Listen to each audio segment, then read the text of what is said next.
Wherever you are tuning in, thank you for joining us for the next phase of Axiom Space's AX2 mission on this early morning. The AX2 mission is the second all-private crew to the International Space Station, dedicated to expanding access to low Earth orbit for all.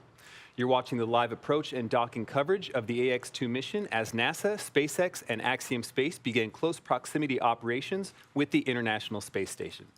Hello, I am Duke Brady, a multimedia specialist with Axiom Space, and with me is Kate Tice, Quality Systems Engineering Manager here at SpaceX. Our four-person Axiom crew will experience 10 days on orbit, 8 days on board the ISS. And this webcast is a joint broadcast between NASA, SpaceX, and Axiom Space, as we will walk you through the events of Dragon approaching and docking with the ISS and carry our coverage through to the welcome ceremony that awaits the crew once they are on board the International Space Station. The AX2 mission officially started yesterday, Sunday, May 21st, when the Axiom crew lifted off from historic pad 39A at 2:37 p.m. Pacific, 5:37 p.m. Eastern. The crew inside Dragon spacecraft is now in position to begin approaching the International Space Station. Now let's check in with the teams at Johnson Space Center who are actively monitoring Dragon Freedom's progress. Good morning, Kate and Duke, and welcome to the International Space Station Flight Control Room. I'm NASA's Leah Cheshire, and Dragon has been chasing down the International Space Station for almost 14 hours now since that launch yesterday, and we are just seconds away from the approach initiation burn. Now, the approach initiation burn is going to bring Dragon up about 400 meters below the International Space Station, so about a quarter of a mile. And it's also, and we just heard the call, that the AI burn has begun. We're probably going to hear some chatter between the crew and the ground here throughout the morning. The teams here in Mission Control Houston are being led by Flight Director Marcos Flores. They're monitoring all of these systems aboard the International Space Station. Okay, we'll move into switch round 3 then.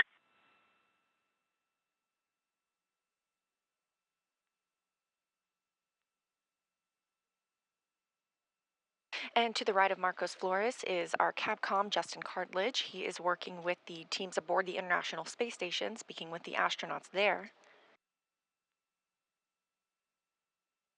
Again, the AI burn is underway. This is a firing of the Draco thrusters on Dragon. It's about a 90-second burn. And it's going to bring us up until we're about 400 meters. Suit downing and audio configuration. Copy that. 4.010 complete.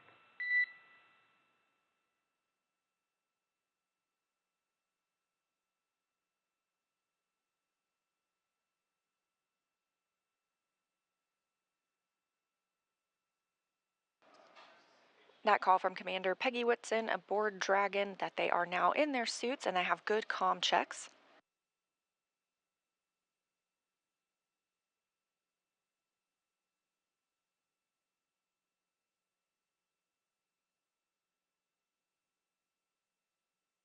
And we have confirmation of a good AI or approach initiation burn.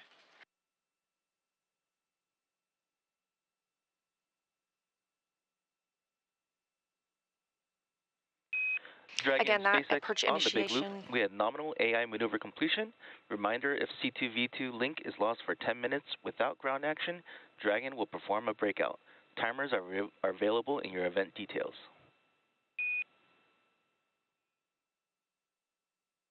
And Dragon copies. And Dragon SpaceX on the big loop. Let's try this again. 144K bidirectional link is established. Change your PTT destination to ISS and then initiate comm check with SpaceX, Houston, and station.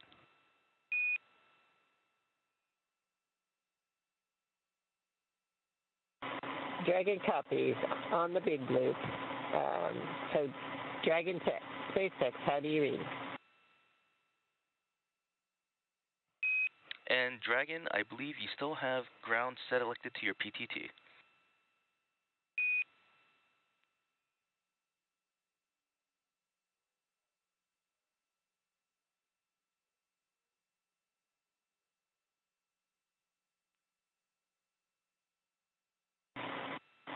Check. And with completion.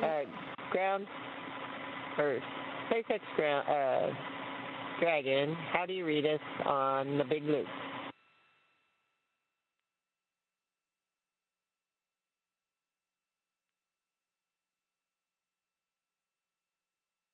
And Dragon SpaceX on Dragon and Ground, if you could Okay, switch C2 to PTT of ISS. Yes, my bad. SpaceX Dragon on the big loop now for C2. How do you read? And I have you 5x5 on the big loop. Excellent. And Station Dragon on the big loop. How do you read? Dragon Station has you loud and clear. Looking forward to seeing you guys. Likewise. And Houston Station on the big loop. How do you read? Houston, read you 5x5. How me? We have you loud and clear as well.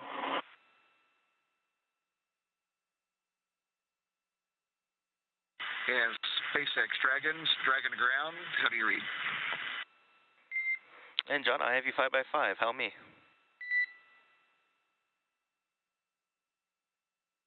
Sounds good, thanks.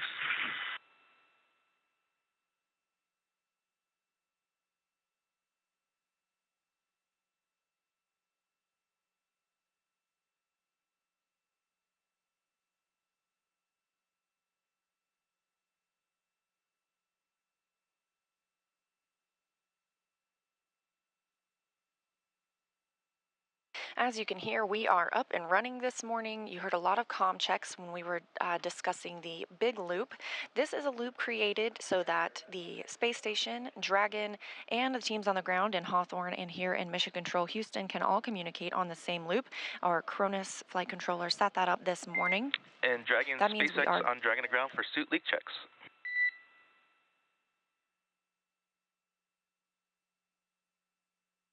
Dragon, go. Hey John, you have a go to perform 4.011 to start your suit leak checks.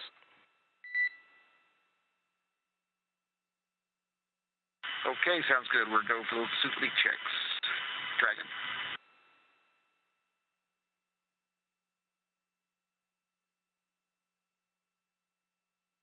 The AX2 crew members are already in their suits this morning.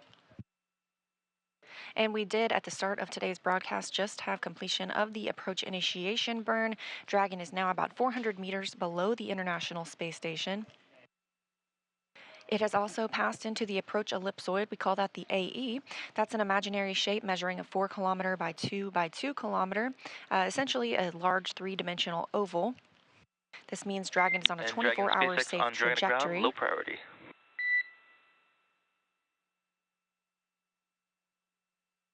Dragon ready. Hey John, I was just wondering, did that echo resolve itself?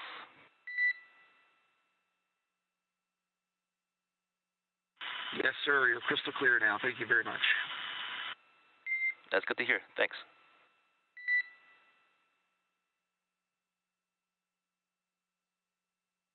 The crew reported hearing an echo just moments ago before we joined the broadcast today when they had multiple loops set up for communication, but now everyone is established and speaking on the big loop, meaning all teams involved can hear the communication. We are tracking docking to the Node 2 Zenith, or the space-facing port, this morning at the International Space Station at about 8:10 a.m. Central Time, 9:10 Eastern Time. So moving right on time.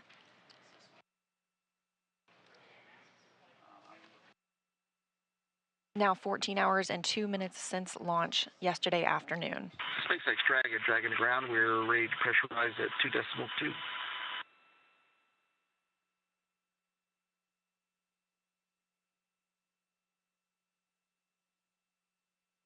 And Dragon SpaceX, you are go to initiate suit leak checks.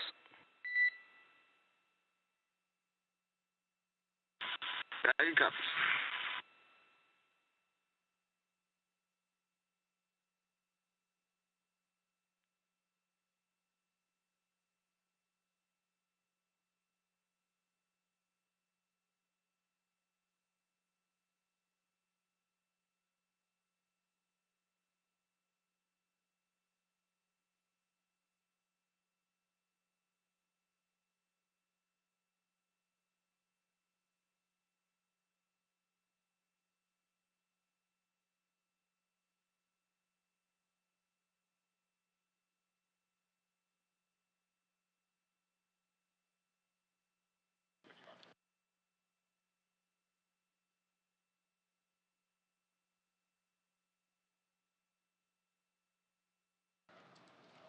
Again, we are here in Mission Control Houston this morning, monitoring Dragon's docking to the International Space Station, scheduled for 8:10 a.m. Central Time. But we have teams in Mission Control Hawthorne monitoring Dragon's flight since launch yesterday as well. So I'm going to send it back to Kate and Duke. Awesome. Thanks so much, Leah. We did hear the call out that the crew got the okay to begin the suit leak check. As Leah mentioned before, they donned their suits a little bit ago, and that leak check is basically just inflating the suits a little bit and monitoring the pressure for a couple of minutes just to make sure that now that their suits are back on, all those zippers are in the right place and the visor is latched and locked and ready to approach. It's great. It's great to hear all those healthy comm checks as well. As the Dragon begins its approach to the space station, let's learn a little bit more about the AX-2 crew. The AX-2 mission is commanded by retired NASA astronaut Peggy Whitson. Born and raised in Beaconsfield, Iowa, she was inspired along with the world when she watched the Apollo 11 crew walk on the moon. She has since become the most experienced American astronaut and one of the most decorated. Whitson flew 3 long-duration missions to the ISS and has more cumulative time in space, 665 days, than any U.S. astronaut and more than any woman in the world.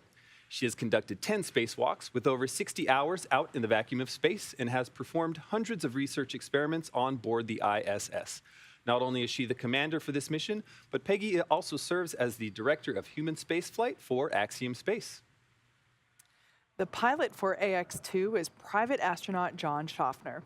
Born in Alaska and raised in Kentucky, Schaffner is a STEAM education advocate, business pioneer, and lifelong space enthusiast. A pilot since the age of 17, John has over 8,500 flight hours holding commercial, instrument, single-engine, and multi-engine ratings in land and sea aircraft, as well as helicopter. He also holds ratings in former military jets and high-performance... SpaceX Dragon ground. We show 4 good suit leak checks here. And ground concurs. All right, good news there. Just letting us know that all the suit leak checks checked out. As an athlete, John has years of competitive experience in water skiing, cycling, whitewater kayaking, hang gliding, skydiving, and base jumping.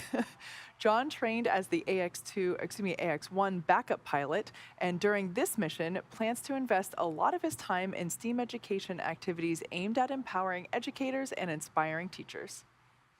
And representing the Saudi Space Commission and serving as a mission specialist, Ali Al-Karni was born in March 1992 in Sabd al-Alaya, Saudi Arabia. Ali is fluent in English as well as his native Arabic, and as an Air Force captain, Ali has 12 years of experience flying on multiple aircraft, primarily on the F-15SA in service to the Royal Saudi Air Force. Ali graduated with a Bachelor of Aerospace Science degree in 2013 from King Faisal Air Academy in Riyadh, Saudi Arabia. Also representing the Saudi Space Commission and serving as a mission specialist, Rayana Barnawi was born in September 1988 in Jeddah, Saudi Arabia. Rayana has a master's degree in biomedical sciences from Al Faisal University in Riyadh, Saudi Arabia, and a bachelor's degree in biomedical sciences from Otago University in Dunedin, New Zealand. She is fluent in English and Turkish as well as native Arabic. She has been a research lab technician since 2013 in the Stem Cell and Tissue Reengineering Program at King Faisal Specialist Hospital and Research Center located in Riyadh, Saudi Arabia. And there you have it, the AX-2 crew. This is a fantastic, wonderful group of people who have spent months and thousands of hours preparing for this moment. We are so proud of them, and it's so awesome to finally see them in space. Yeah, we had an opportunity to actually hear from the crew I was like about 3 hours after they made it to, after they got into space. That on-orbit media event was awesome. We got to see and hear from Peggy, John, Ali, and Rayana, and it was just so cool to see them floating around and spinning their water bottles and playing with the zero-G indicator. And yeah, it was just a lot of fun to see them play. It really was great. Now, today's crew, as we said, Peggy Whitson, John Schaffner, Ali Al-Karni, and Rayana Barnawi have gone through extensive training around the globe to be ready for their 10 days in space. Each crew member has between 700 and 1,000 logged hours of time since mid-2021 dedicated to learning these SpaceX protocols, ISS systems, and to prepare for the science and outreach activities that they'll be conducting while in space. Private astronaut training is rigorous. To prepare the AX-2 crew for their mission, our teams here at SpaceX have spent the last several months teaching the crew about orbital mechanics, how to live in microgravity, and running simulations full of missions from inside our Dragon training capsules. The training program includes nearly 100 different lessons covering all aspects of the flight. And the list of training goes on. There's a lot more that they did, and we'll try to recap some of it. The AX-2 crew spent time in simulators to orient their bodies to the conditions that may be experienced during the course of the mission, including into a centrifuge right here, simulating higher G-forces. Alternatively, the crew also participated in a zero-G parabola flight that simulated the lack of G-forces to experience weightlessness. Seems awesome. But aside from the simulating gravitational forces they will experience over the course of their journey, they also underwent altitude training in a hyperbaric chamber. This training simulates high altitudes where oxygen levels are low, and the crew uses this to identify how their bodies respond to hypoxic situations, as well as recognizing those effects in their crewmates. To be ready to spend 8 days on board and working on the International Space Station, they've spent time learning from mission controllers, experts in safety and emergency ISS procedures, as well as the essentials to living on board the orbiting laboratory. Things like how to heat up your food, where to find all the equipment you need, etc. The goal is to be able to confidently complete every task on their timeline, but to also be contributing members of the space station as a whole as other astronauts carry out their duties. And to that end, this crew will be working in areas on the ISS that are owned and operated by other countries. So the crew traveled to Germany and Japan to be qualified on those systems. The European Space Agency's Columbus module was in Cologne, Germany, where they trained on systems and operations for daily tasks, as well as responding to contingencies. Separately, to qualify for the Japanese Exploration Module, or GEM, the crew traveled to Tsukuba, Japan, to learn from the instructors from the Japan Aerospace Exploration Agency. As you can imagine, international collaboration is a constant throughout this mission. So it's one thing to learn the systems of ISS, but it's just as important to understand how to live and work as a team in a shared space. And so the team spent 5 days training in the Human Exploration Research Analog, or HERA, at the Johnson Space Center. This is a confined experience that is designed to isolate the crew to build cohesiveness and teamwork. This experience included a chance to simulate work and research procedures, rehearse outreach efforts, and even respond to mock emergencies, all while living in close quarters, unable to leave. The team also spent time at the launch pad, in the suit-up room, and working through emergency procedures that might be necessary in the unlikely event of a pad abort scenario. That's so, right. That's pretty cool to see. Absolutely. And you know, all of this training culminated in a final patch hanging ceremony at Johnson Space Center to mark the end of this crew's training. This is a tradition of NASA's that dates back to the beginning of the ISS 20 plus years ago. All that is to say this team is ready to go. And the last few months have all led to the here and now. What they accomplish on station is going to help write the guidebook for our next missions and how we coordinate efforts on our future Axiom station. Needless to say, this is also an important moment for those training crews as really they become a family and feel so connected after all of that time together. Now, on your screen, we have our first view of Dragon. This view comes to us from the International Space Station. We can see the lights blinking, indicating its location, and this is the furthest away it will be on camera. So it is approaching the International Space Station.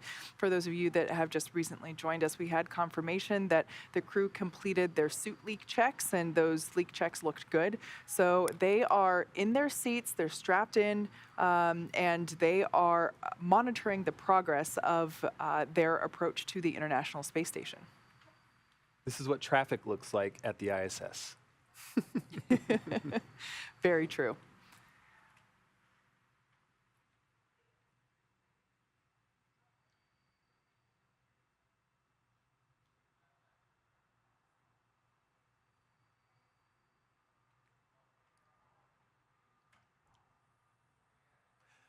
There's no doubt that the incredible efforts of thousands of folks across NASA over the last 2 decades have set the stage for what is possible in low Earth orbit.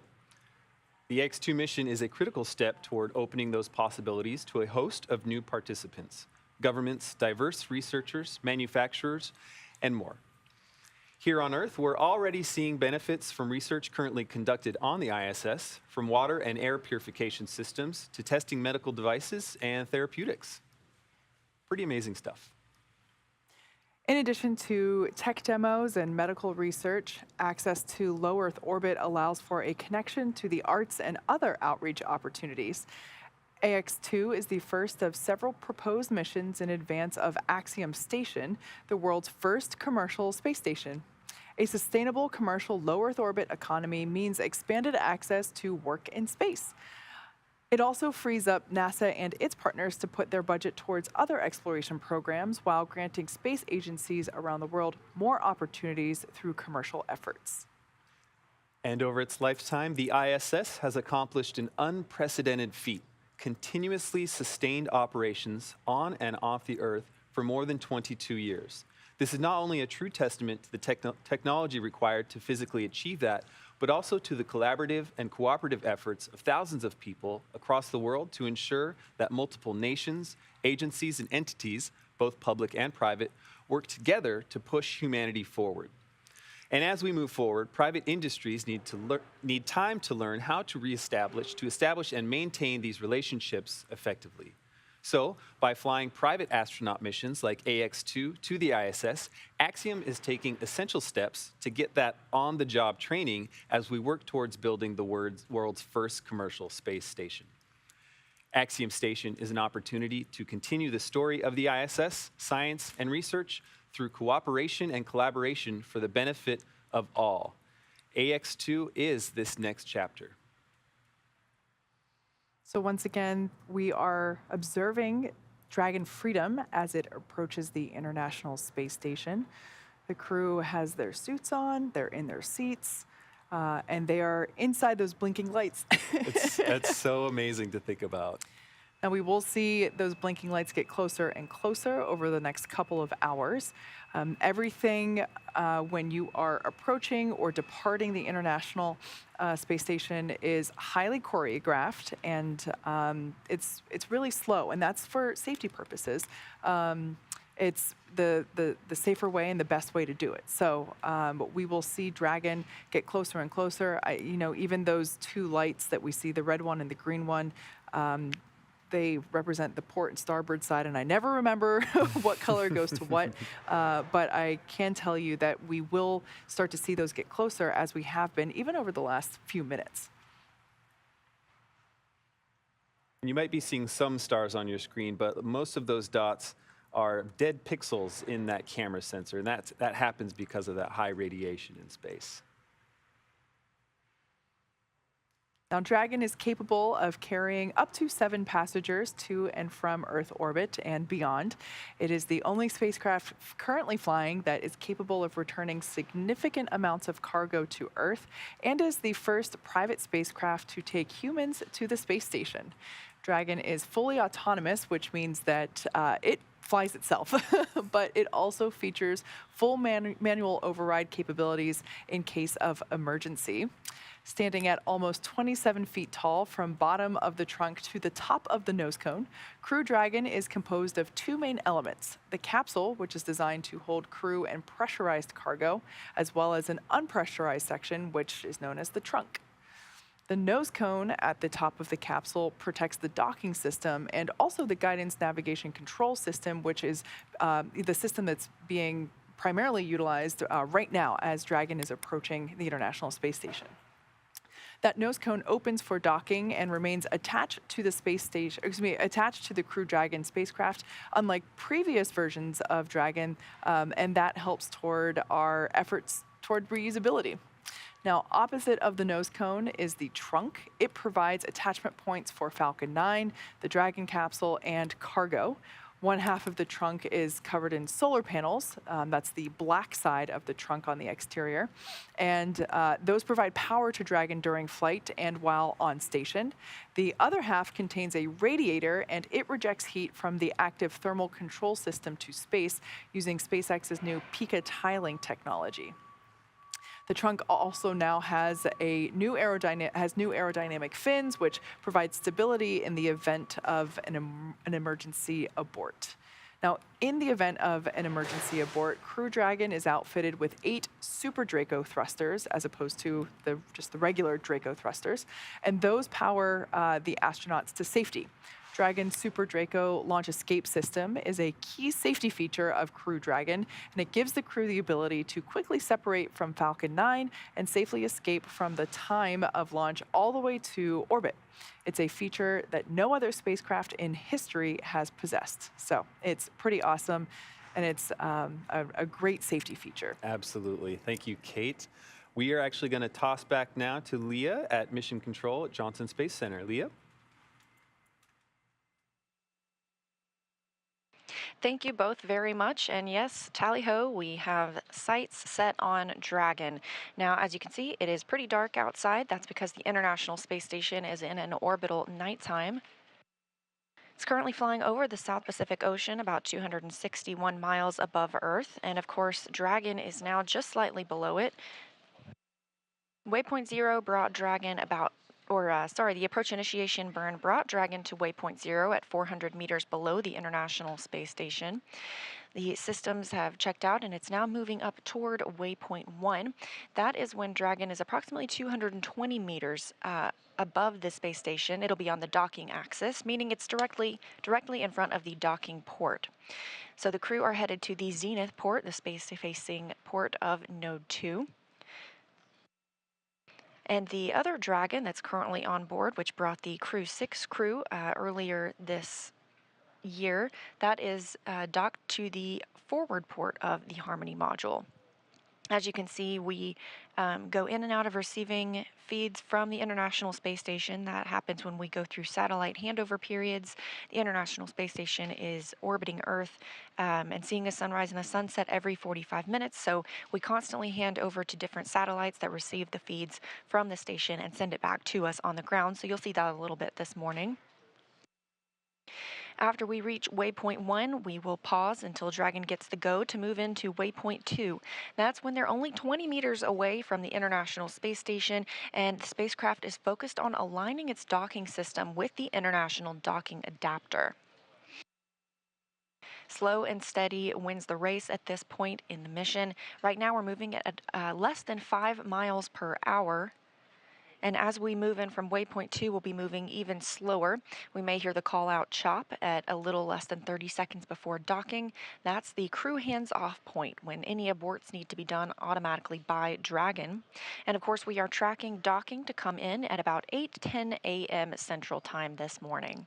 The crew are in their suits. They have completed good suit leak checks, everything continuing to move along very smoothly today.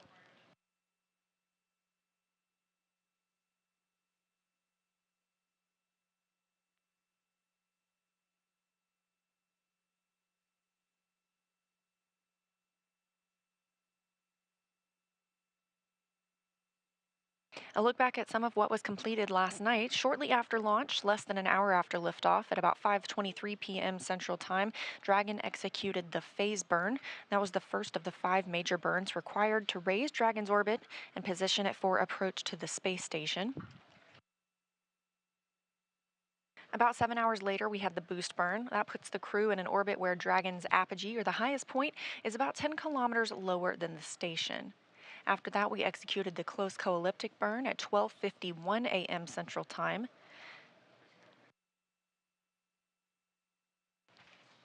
The close burn puts Dragon on an orbit roughly co-elliptic with the space station. That means it is roughly 10 kilometers lower than the station the entire way around the Earth, instead of just being 10 kilometers below the station at apogee, or its highest point.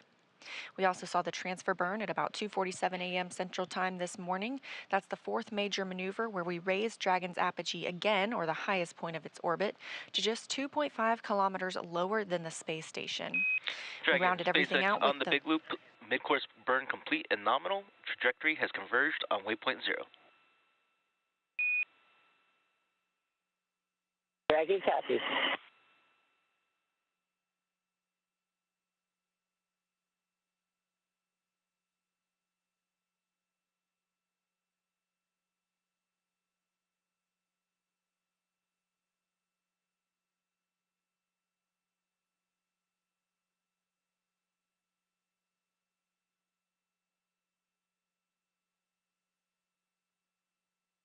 And we just heard confirmation of a good mid-course maneuver. That's about halfway through the journey to waypoint 0 to make sure Dragon is positioned right under the station, again about 400 meters below.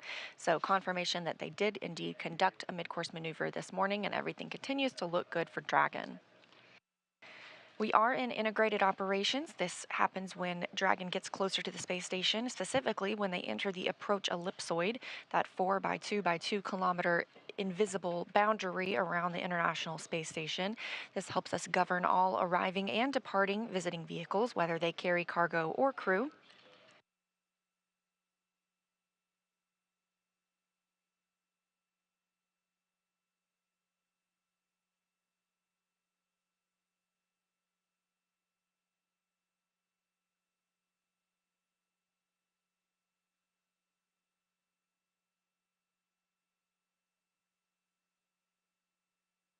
We're also hearing good words about teams being go to move inside the keep out sphere. That's another checkpoint that consists of an imaginary sphere around the station with a radius of 200 meters.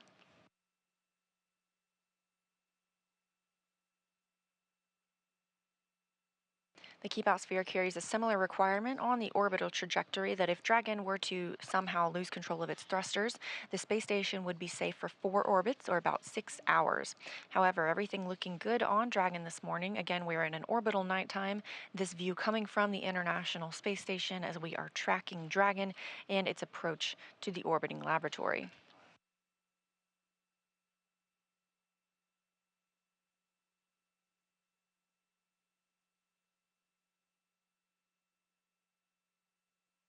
Once Dragon arrives at the space station today, they will be greeted by 7 crew members currently living on orbit. That includes NASA's Frank Rubio, Steve Bowen, and Woody Hoberg, Sultan Al Nayati of the United Arab Emirates, and Roscosmos cosmonauts Sergei Prokopyev, Dmitry Petelin, and Andrei Fedyaev. That'll bring our crew up to 11 for the next several days. We are looking at about an 8-day docked mission for the AX2 crew, about 10 days in orbit in total.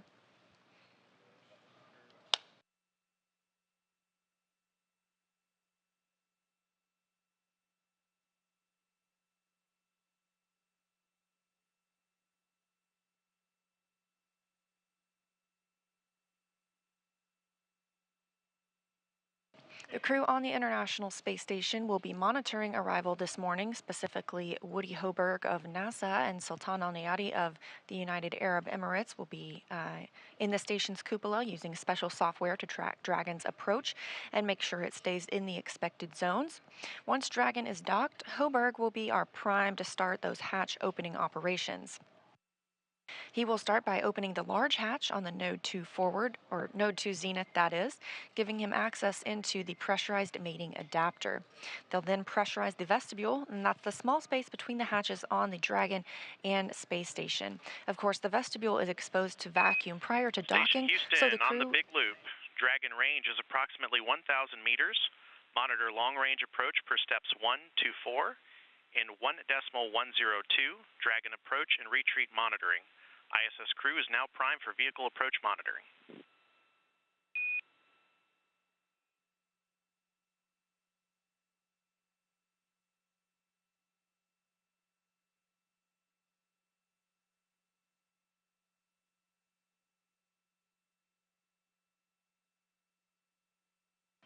That call up to the International Space Station, just as we were explaining. They are primed to monitor the arrival of the AX2 crew today. Again, we're heading toward waypoint 0. That's the 400 meters below station mark. We are now 950 meters from station, closing in at about 2.9 miles per hour. Hello, Zen Station copies.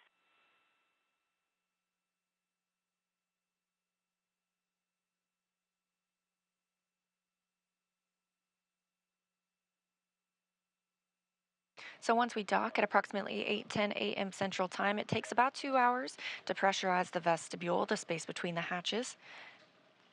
Flight controllers here in Houston will monitor and verify the pressure readings to make sure that everything is Dragon leak-free SpaceX before we on get the big ready. loop for approach setup.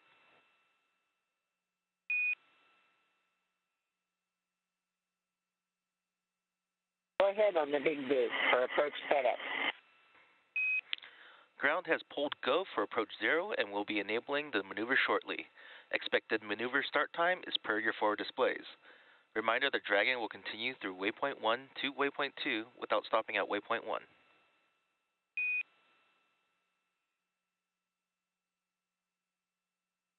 We copy. Go expected shortly, passing through 0 to 1. Good to be back.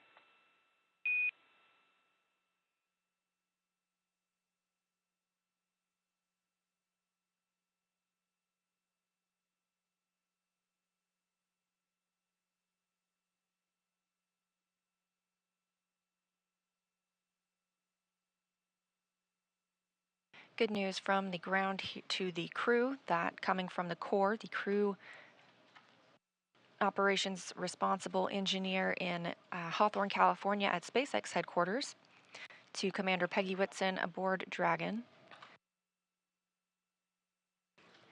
The team will not have to pause at waypoint 1. Sometimes there's a pause associated there so they can check out all systems, but things are looking good this morning to continue through. Dragon now 800 meters away from the space station. The International Space Station crew members have been preparing for arrival of Dragon by moving and setting up some laptops as well as crew alternate sleep accommodations. Again, we will have 11 crew members. Feels like a full house aboard the station once the AX2 crew arrives today. Teams also will do things like feather the solar arrays or maneuver them so that they avoid any plumes from Dragon once it gets closer to the station. It's also been a busy time on the space station with another variety of activities, including a port relocation. Just a couple of weeks ago, the Crew 6 crew boarded their Dragon spacecraft and moved it from Zenith, the space-facing port on Node 2, to the forward-facing port. So that is where the AX2 crew will dock today, to that Zenith port. However, the maneuver was to prepare for the arrival of CRS-28, the 28th commercial resupply mission from SpaceX to the International Space Station. That will bring with it some new solar arrays. Those are called International Space Station rollout solar arrays, and those are stored in the trunk of Dragon. That Zenith port, it makes it much easier for the Canadarm2 to help retrieve those IROSAs for eventual installation on some spacewalks later this year. We've had a handful of spacewalks happen over just the last few weeks at the space station, including 3 Roscosmos spacewalks to move and connect and deploy a radiator, as well as Houston, 1 Station NASA on spacewalk to... Just reporting per block 1, vehicle inside. Houston copies.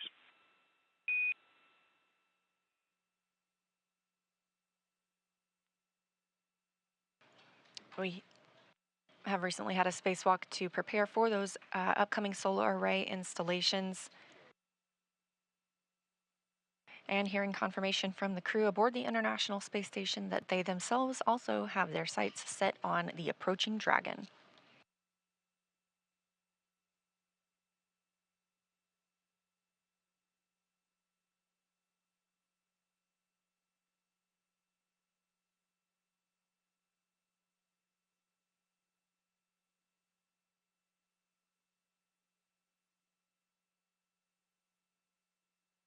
Ahead of arrival of the crew today, the space station crew are moving through their morning, including preparing the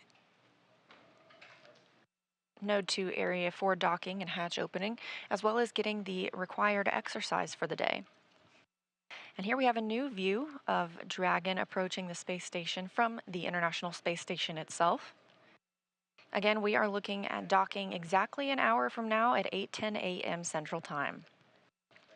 This view from the International Space Station while Dragon is still 630 meters away.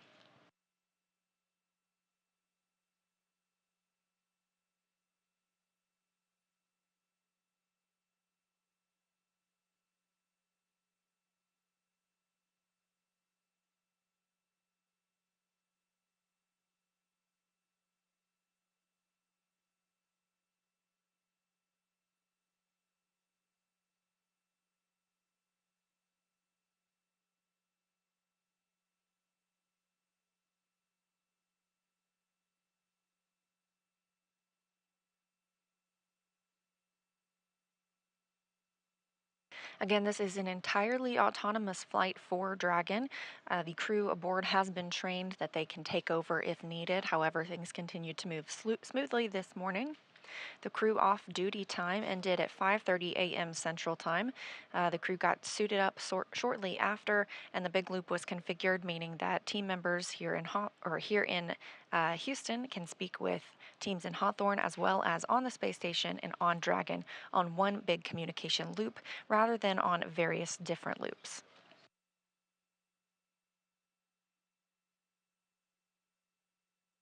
Being that it is an autonomous flight, NASA astronaut Woody Hoberg and Sultan Al Nayati of the United Arab Emirates will be in the cupola just to monitor the arrival of Dragon. They can also send commands to the capsule if needed, but that's not anticipated. Hoberg will then be primed for assisting in pressurization of the vestibule and the hatch opening operations. After docking and the welcome ceremony, all crew members will then move into an ISS safety briefing, making sure that they are briefed on everything they need to know while living aboard the International Space Station for safety purposes. Of course, they go through a lot of that training here on the ground, but it's a great refresher once they arrive on board in the microgravity environment.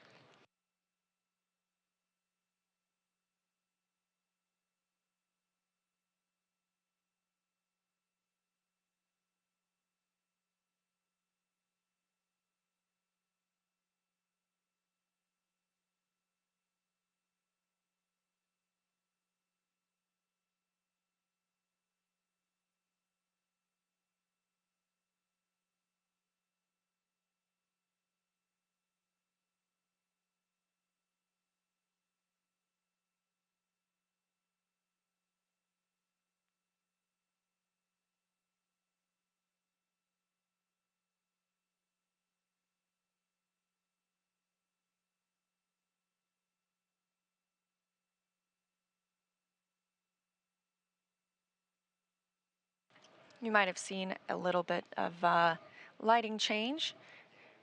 We are now entering into an orbital daytime. Again, we see 16 sunrises and sunsets a day aboard the International Space Station, moving at 17,500 miles per hour, giving us an even better view of Dragon as it gets closer, now about 500 meters from the orbiting lab.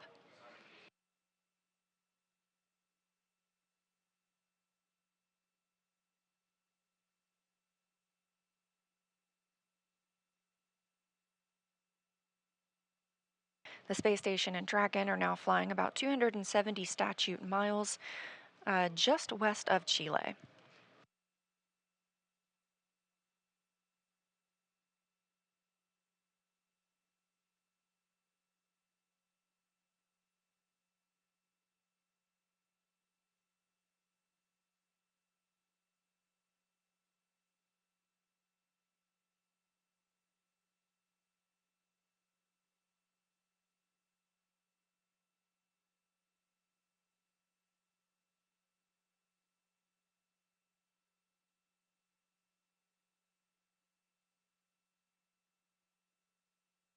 Again, we're heading toward waypoint 0. That'll be at 400 meters below the space station.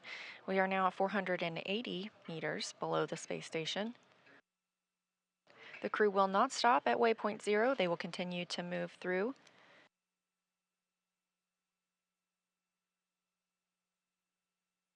Once they make their way to waypoint 1, There will be a continued go, no go to allow Dragon to begin its approach to waypoint 2.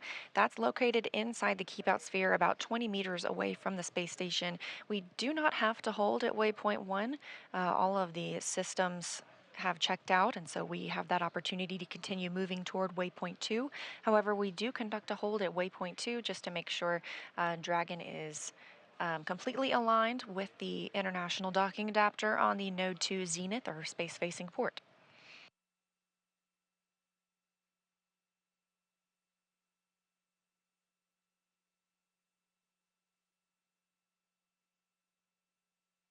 So at that 20-meter distance, Dragon will slow itself down even further, bringing its approach in and eventually make initial soft contact with the adapter soft capture ring. That'll retract and bring Dragon in for the hard capture sequence.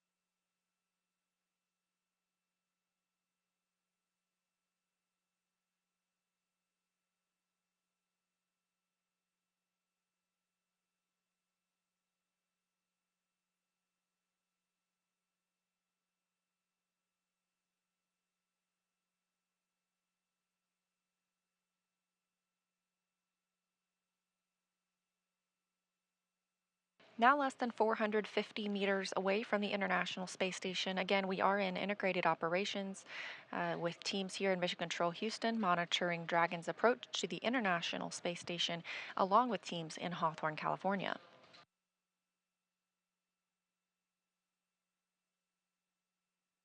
The crew are in their suits. They had good suit leak checks earlier today. They also are seated. We have them get in their suits and their seats during dynamic phases of flight. Even though it looks like Crew Dragon is moving slowly, we want to make sure that they are in their suits as a precautionary measure during the docking process. They had an opportunity to get out of those suits, have some free time. As Kate and Duke mentioned earlier, they were able to call down to the ground last night and discuss what it was like to be in microgravity. They also had a chance to get some rest, maybe eat some meals, and then eventually their crew rest time ended at 5:30 a.m. Central this morning.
Again, you're watching live coverage of the AX-2 mission, Axiom's second private astronaut mission to the International Space Station.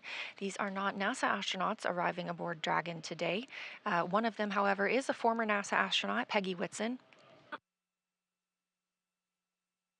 This is her third spacecraft to fly on. She joins a small elite group of astronauts who have flown on 3 separate spacecraft. She has flown on the Space Shuttle, on the Roscosmos Soyuz, and now on Dragon.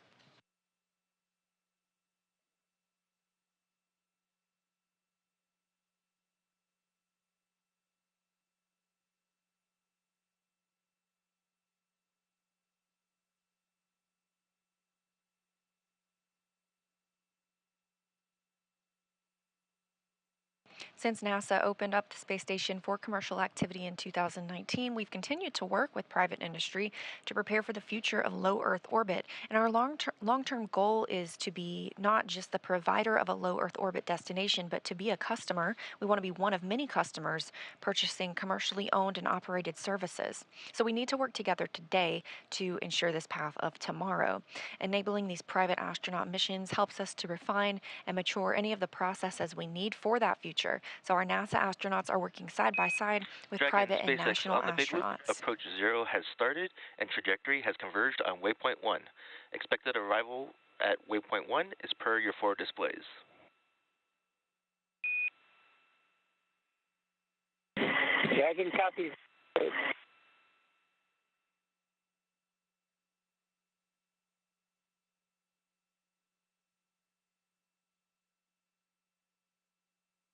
Again, we have reached waypoint 0, that 400 meters directly below the International Space Station.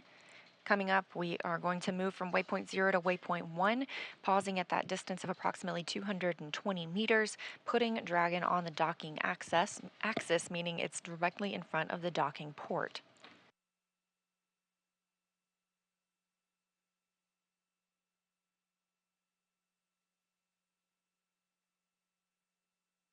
As mentioned previously, all of the visiting spacecraft take the phased approach to the International Space Station. They stop at predetermined gates for the teams to run quick checks on the vehicle performance before approaching the orbiting lab.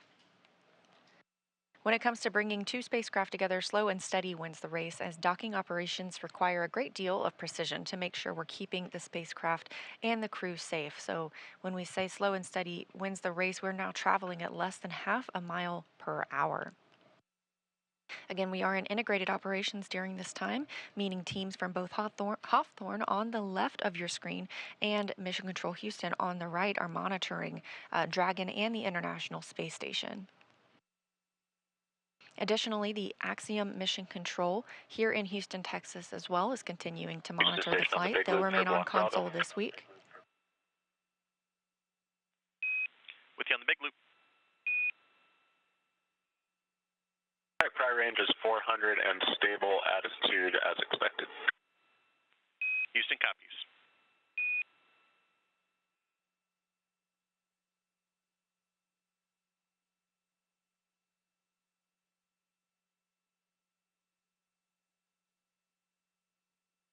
The Axiom team will work with the AX-2 crew aboard the space station this week to ensure all of the payload operations that they'll be conducting, as well as any of their downlinks with team members on the ground, as well as media and potentially some STEM outlets, will be executed smoothly.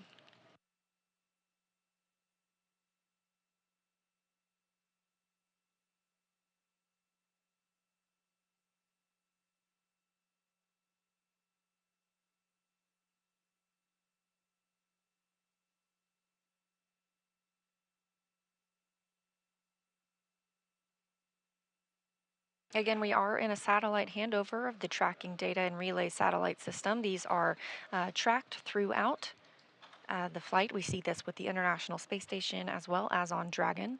Multiple different customers around the world use these satellite systems.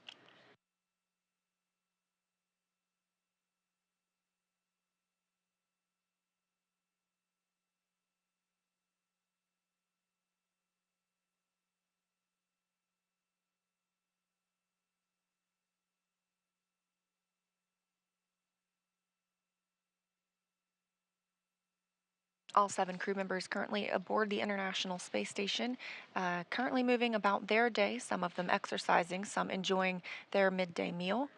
Others are working on various payloads and scientific research aboard the International Space Station. There are some constraints as we move into integrated operations, specifically during docking, and once the spacecraft is soft docked, there will be an exercise constraint. We don't want any additional loads imparted on Dragon, so any vibrations that can be caused from using, say, the treadmill or the stationary bicycle, we want to keep that from, again, imparting those additional loads to ensure a safe and smooth docking for Dragon. So the crew will be asked and are not timelined to perform any workout activities during that time.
This view from the International Space Station, currently flying 266 statute miles above the South Atlantic Ocean.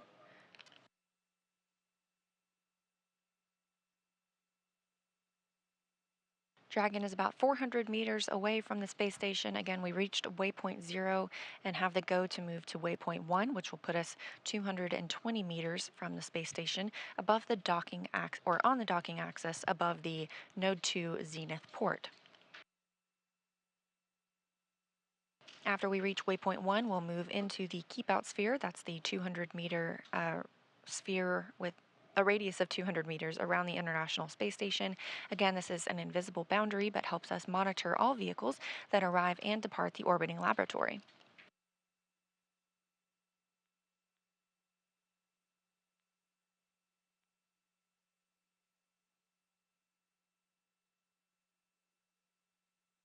For any maneuvers at this point, we are seeing Dragon use its service section Draco thrusters. These each provide 90 pounds of force. There are 12 of those Dracos.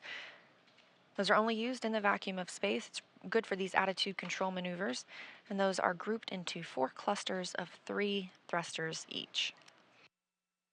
On board, Dragon also has Super Dracos. These are only used for pad or ascent abort scenarios, so these are currently disabled. They are disabled after the ascent portion of the mission. There are also 4 forward bulkhead Draco thrusters. These are located underneath the nose cone. They're used for larger burns like the deorbit burn. However, we're not looking ahead at that currently. We expect that to come about 8 days from now. We are planning for this crew to spend 8 days aboard the International Space Station.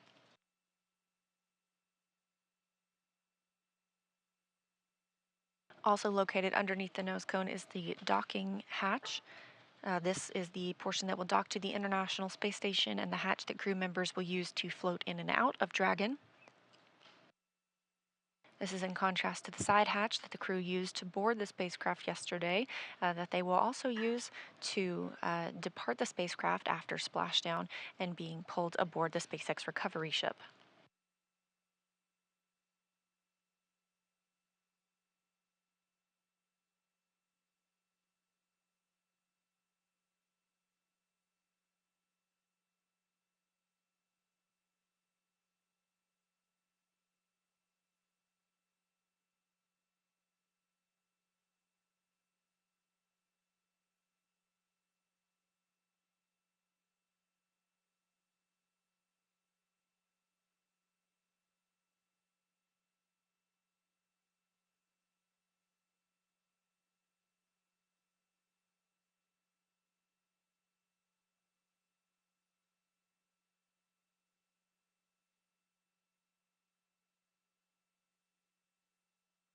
Pretty quiet here in Mission Control Houston, as well as obviously aboard Dragon and the International Space Station, as this is a fully autonomous flight, and everything continues to go well for Dragon and its arrival this morning.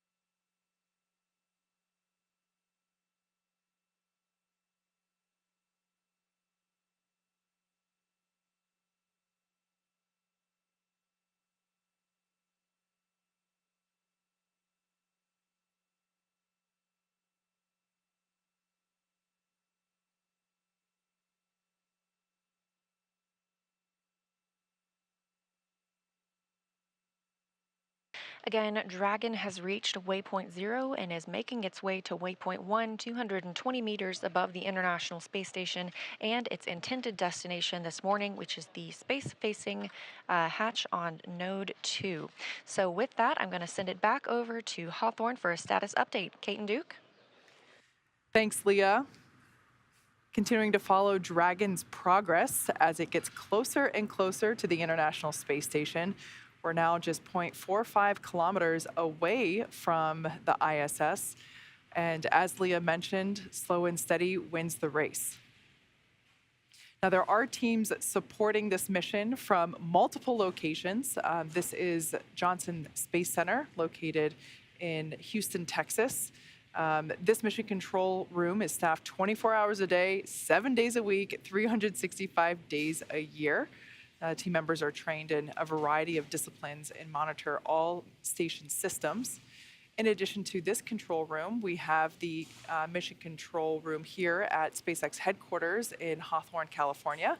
That's the view there on the left-hand side of your screen. That is where our teams are monitoring Dragon and checking in on all of its systems. And then, of course, the Axiom control room on the right-hand side. Yeah, right there for Axiom Space. Our team is there at Mission Control in Houston as well. It's pretty fantastic. From this secure facility, we have live access to all the voice, video, and data from the ISS and can work alongside their NASA counterparts to run on-orbit operations and monitor every aspect of the mission in real time. It's led by what we call our AXL, or our Axiom Operations Lead. And there are various positions around the room for research, communications, medical, integration, stowage, timeline operations, et cetera. It's a pretty significant step in our journey as a company to expand access to low Earth orbit, as it's only the 12th ground segment partner for the ISS program. So through this facility, we are enabling our customers in the global community a front row seat to the work being done on station. So as you can see, lots of people supporting this mission from all different locations. It really is a team effort to execute these integrated operations successfully. And part of the reason is, as you can see, it's not just the 4 crew members that are inside Dragon Freedom right now approaching the space station. It's the whole integrated International Space Station team as a whole. Once the AX2 crew arrives on station, there will actually be 11 crew members total, and it's going to be pretty exciting. Like Leah said, a full house, but the AX2 crew is going to be super busy. They have a lot of science and research planned, and they will also be contributing to the station as well as the other crewmates that are up there with them. Absolutely. This crew has a very full schedule well on station, and actually a lot of that time will be focused on some pretty fascinating efforts. For the sake of this conversation that we'll have right now, the science that they're doing is organized into a few categories like life sciences, physical sciences, tech demonstrations, etc. So with physical science, this includes some radiation protection research as well as some storm-related research, helping to create rain, cloud seeding, really fascinating stuff like that, and as well as enhance our understanding of dangerous thunderstorms. There's actually a phenomenon called transient luminous effects, which are upper atmospheric lightning or ionospheric lightning. And it's awesome that research could potentially help operations at Kennedy Space Center. As we saw yesterday, there was an anvil cloud rolling in, and it's really interesting how this research that the AX2 crew will do could potentially feed back into space operations on the ground. Absolutely. A very full circle moment right there. So by the time we're launching AX3, we will have those data back and we'll be ahead of the game. So on the tech side of research being conducted, this crew will also demonstrate ways to automate some of the tasks that take up precious crew time, things like transferring data or tracking where supplies and materials are on board the space station. There's also an effort to make communicating with Earth easier. So at the heart of Axiom Space is the mantra to build history, to expand access to low Earth orbit for all. And so we're dedicated to creating partnerships with companies that you wouldn't typically expect to hear about going to space, to grow the volume of those who can conduct meaningful research and research on board and outreach as well about science and everything else included in that. So a lot going on up there, and they're certainly going to have their hands full once they dock, which we should be seeing shortly here. Yeah, we're very much looking forward to it. Look at this. This is our first view inside the Dragon capsule. I love this view. So on the left-hand side would be our commander, Peggy Whitson, and on the right-hand side of that view was pilot John Schaffner. Now, this view is also very cool because this is looking at the International Space Station from the Dragon. What a great shot. Yeah, it's just incredible that we can get these live views and see what Dragon is seeing as it is approaching the ISS. I love living in the future. Like we've mentioned before, we are heading to the Node 2 Zenith port this morning. We have passed through waypoint 0, which is the 400-meter mark, which is 400 meters away from station. We're heading up and around over the station to waypoint 1, which is about... Dragon station on the big loop. Expect reconfiguration of the C2V2 return link shortly.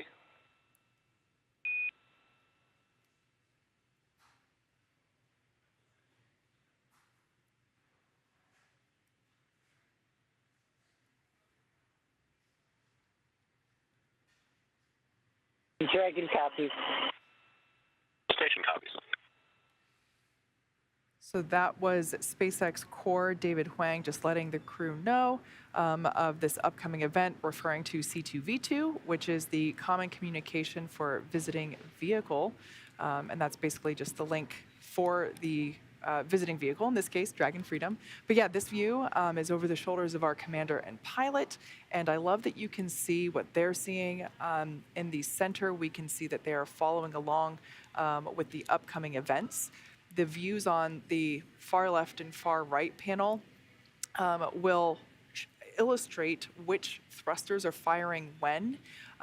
So I don't really see any, we can see a little bit of light flashing. So if you look at the far left panel and the upper right-hand corner, we saw some illumination there indicating that the Draco thrusters were firing. And one thing that I love about our views as we get closer to the International Space Station, the views that we will get from the ISS looking at Dragon, we should actually be able to see those Draco thrusters firing as Dragon is autonomously steering itself toward that Zenith port.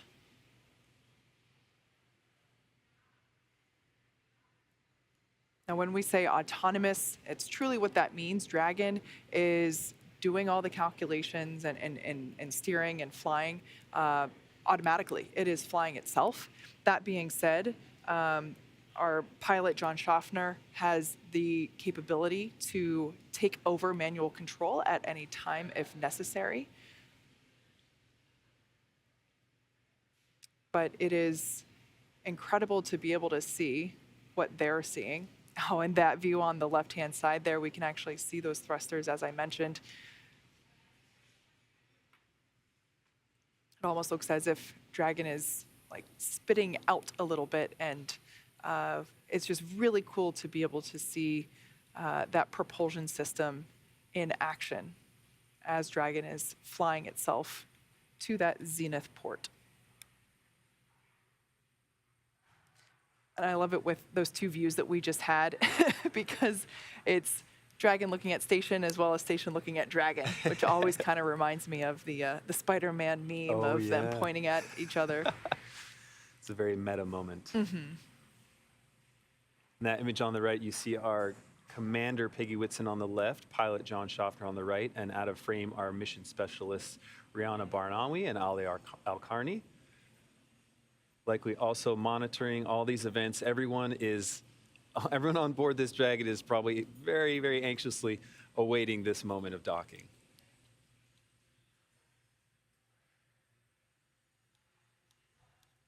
Ending nearly a 16-hour transit to get to the ISS after launching. Now we are roughly 20 minutes away from hitting that approach 1, or excuse me, that waypoint 1, which, like I mentioned before, is 220 meters away from the International Space Station. And we can see that the crew has their visors up. We don't require them to put their visors down until they're closer to the space station for that docking procedure. So they're still hanging out, continuing to monitor Dragon's progress.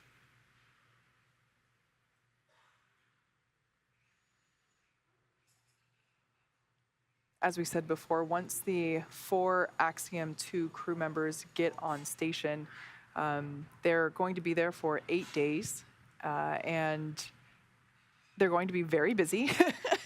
When you're on station, your schedule is packed with science and research, sleeping. Your sleep periods are scheduled to ensure that everybody's getting appropriate rest, your meal times, and then, of course, you have to build in some exercise time as well. But yeah, the crew will be very busy once they get on station. So these final moments before they actually arrive might actually be very calm and restful because, like we said before, the crew right now, they are monitoring, they are keeping an eye on Dragon systems, and of course keeping in contact with the integrated operations teams from all 3 mission control centers that we mentioned before. Once again, this is a live view of the International Space Station from Dragon. It almost looks fake. It's so clear and beautiful.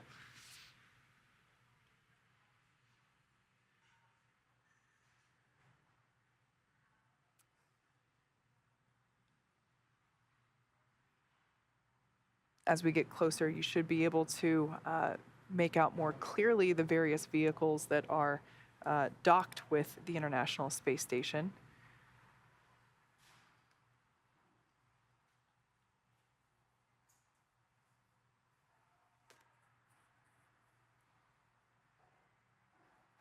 Once we get closer, I definitely want to keep an eye on to those various ports. As we mentioned, we did a port relocation maneuver for the Crew 6 capsule. Dragon station on the big loop. C2V2 link reconfiguration complete.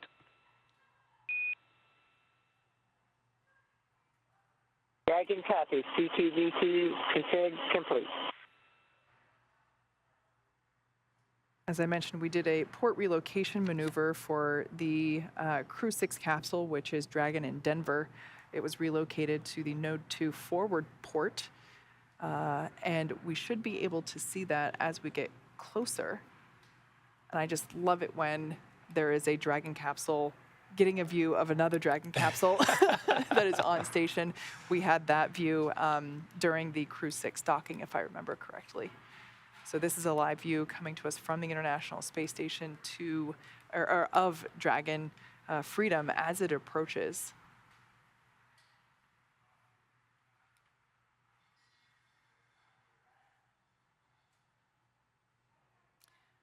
All right, so as we are continuing to get closer to the International Space Station, we are heading towards that waypoint 1. Let's check back in with Leah over at Johnson Space Center to hear how things are continuing to progress with the International Space Station's preparation for Dragon Freedom.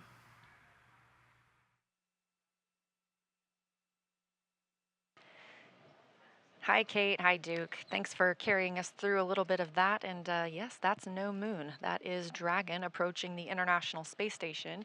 As you heard, we've reached waypoint 0, that 400 meters away from the space station. We're just a little bit below that now. But as you can see, we've made quite a bit of movement. Our previous view of Dragon had the Earth in the background. Now we have space in the background. The spacecraft has moved out in front of the International Space Station, still less than 400 meters away, about 380 meters right now, but we're moving up to waypoint 1. And again, waypoint 1 is about 220 meters away from the space station. It'll be directly above that Node 2 zenith or space-facing port. We have the opportunity to pause here, check out any systems if needed, and we expect arrival at waypoint 1 in about 10 minutes.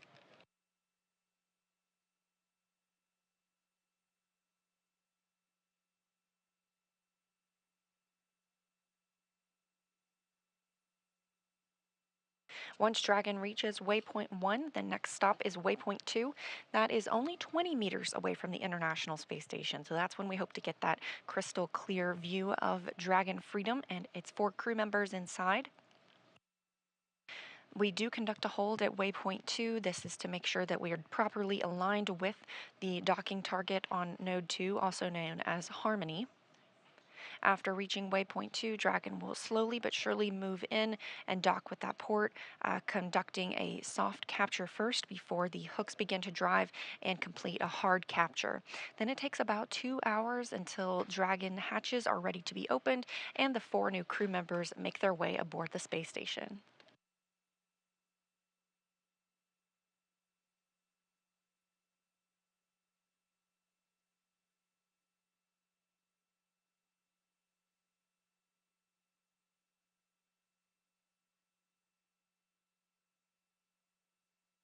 Now 350 meters away from the station. Again, this is Dragon Freedom. It was named that by the Crew 4 crew that visited the International Space Station.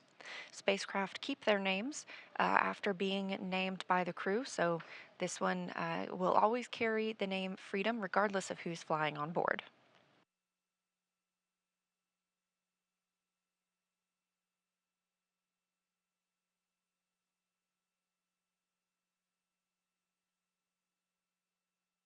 On the International Space Station side, things continue to move smoothly. Again, we have NASA astronaut Woody Hoberg in the cupola along with UAE astronaut Sultan Al-Nayati. They're monitoring Dragon's approach. It is a fully autonomous flight for the visiting spacecraft, meaning there is no action required on part of the crew. However, they do have the ability to take control if needed, as well as the crew aboard the space station can send commands to Dragon to retreat if necessary. But we're not expecting any of that this morning as things continue to move smoothly, now 330 meters away from the orbiting laboratory. On the space station side, the solar arrays have been configured. Again, teams here in Mission Control Houston will command the solar arrays into a position, we call it being feathered. This keeps any loads from being imparted on the solar arrays themselves from any plumes that come from Dragon as it makes those fine-tuned maneuvers. We are in a satellite handover again with the tracking data and relay satellite systems, but a great shot here of mission control at SpaceX in Hawthorne, California. Again, we are in integrated operations now that we are inside the approach ellipsoid, that 4 kilometer by 2 by 2 kilometer invisible oval that helps us monitor all of the arriving and departing spacecraft at the International Space Station. And on the right-hand side of your screen, you've got Mission Control Houston. These teams work around the clock, 24/7, to monitor all of the station's systems. Leading the teams this morning is Flight Director Marcos Flores. And communicating with the astronauts aboard the International Space Station is Capcom, or Capsule Communicator, Justin Cartledge. On the left now, you can see the Axiom Space Flight Control Room. They are monitoring the flight as well. They'll remain on console this week to help the crew members execute all of the research and the payload work that they have planned. Additionally, they'll be conducting several downlink events with various media and other STEM organizations here on Earth.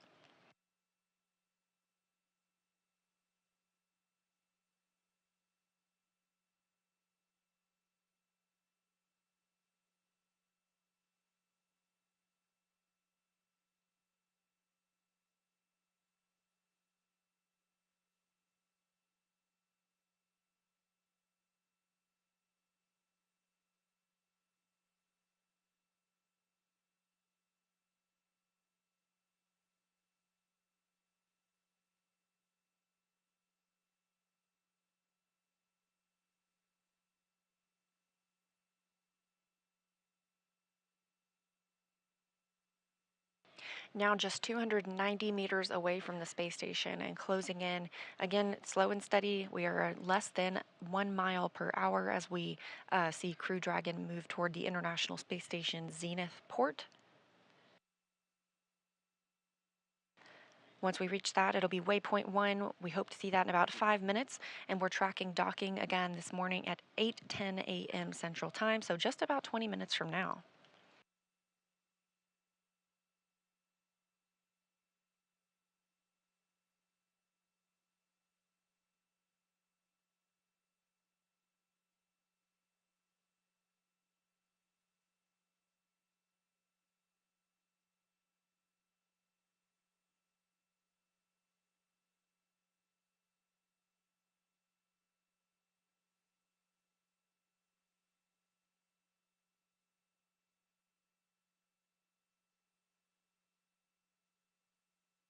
So look back at what has brought Dragon to this point. Less than an hour after liftoff last night at about 5:23 p.m. Central Time, Dragon executed the phase burn.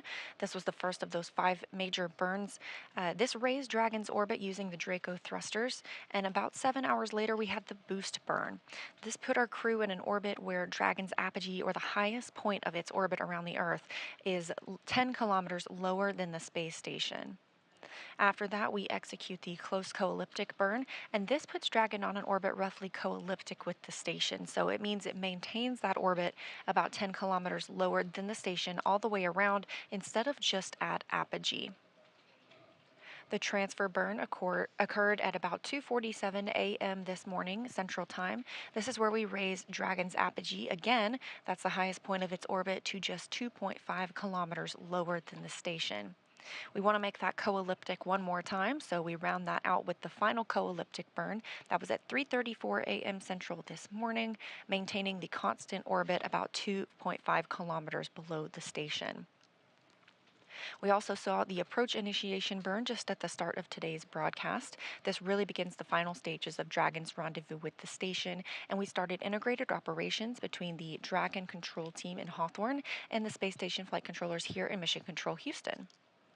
This approach initiation brought us up to waypoint 0. Waypoint 0 is 400 meters below the station. This is the first checkpoint during the approach. We have now entered the approach ellipsoid, that first boundary of monitoring the arrival and departure of visiting vehicles. Of course, we didn't even have to hold at that 400 meters. All of the systems checked out, and Dragon has continued its approach to waypoint 1. This happens when we are about 220 meters away from the space station. We're currently 240 meters away, so we're getting very close, and that 220 meters at waypoint 1 puts us on the docking axis, meaning it's directly above the docking port. So we're heading toward the zenith port of the International Space Station's Node 2 module, also known as Harmony. Currently docked to the forward port, we have Dragon Endeavour, which brought the Crew 6 crew. So once Dragon is Dragon only 20 station meters on away. the big loop, approach 1 and soft capture ring extension will begin shortly. Dragon will continue approach to waypoint 2. Reminder that manual impulsive retreat recovery is not permitted.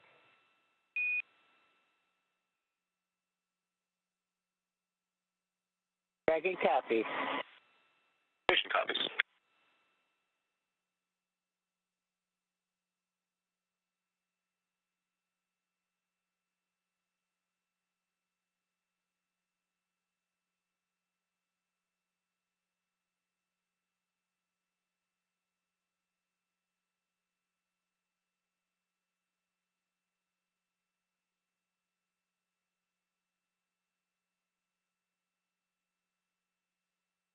And confirmation that the spacecraft has arrived at waypoint 1.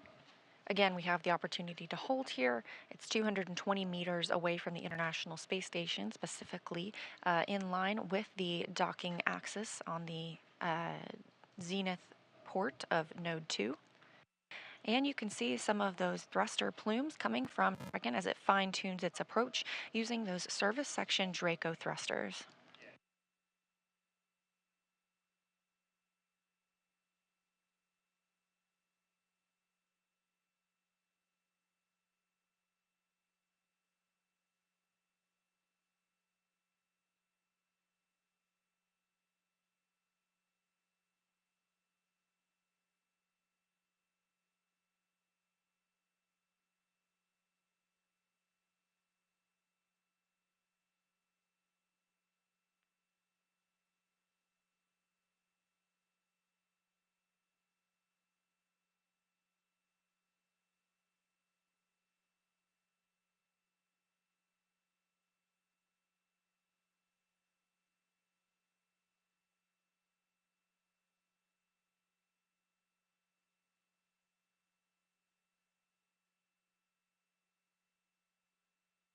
A great view of those thrusters firing on Dragon as we are at waypoint 1, 220 meters away from the International Space Station, specifically directly above the space station. And inside Dragon right now, we have our 4 private astronauts, Peggy Whitson, the commander, pilot John Schaffner, Rana Barnawi, and on the Ali big loop for Arkhani. Block Bravo. With you on the big loop.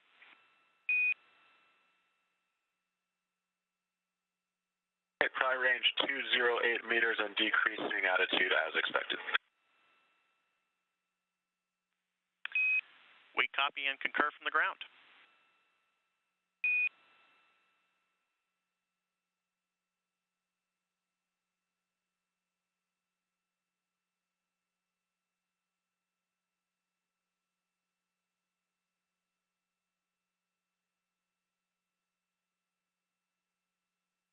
Beautiful view for a moment there.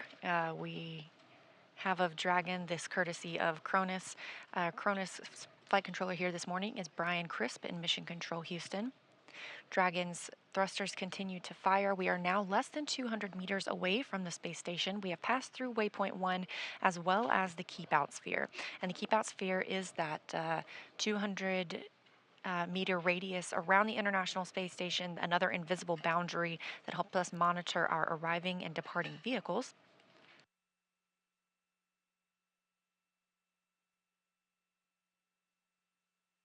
The next pause for Dragon will be at waypoint 2. This is a hold point. That's 20 meters away from the International Space Station when we move in toward final docking.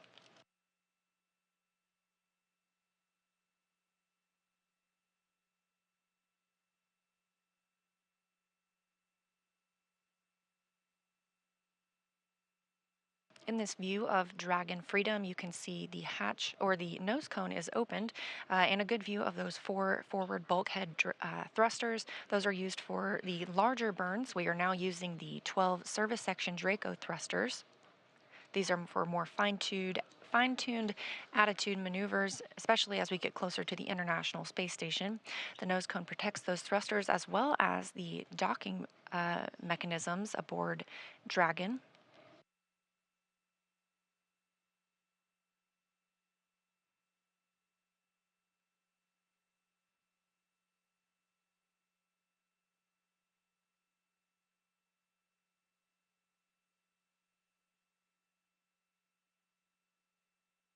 We're expecting arrival at waypoint 2 in about 8 minutes.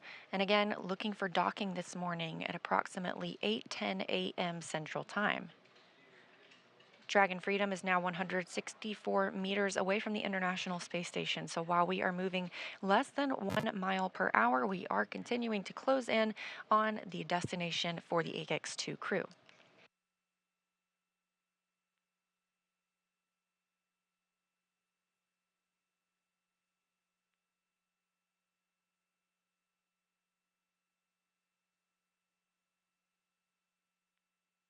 SpaceX Dragon on the big blue. Visors are closed for all 4 crew. Copy, Dragon. Visors are closed.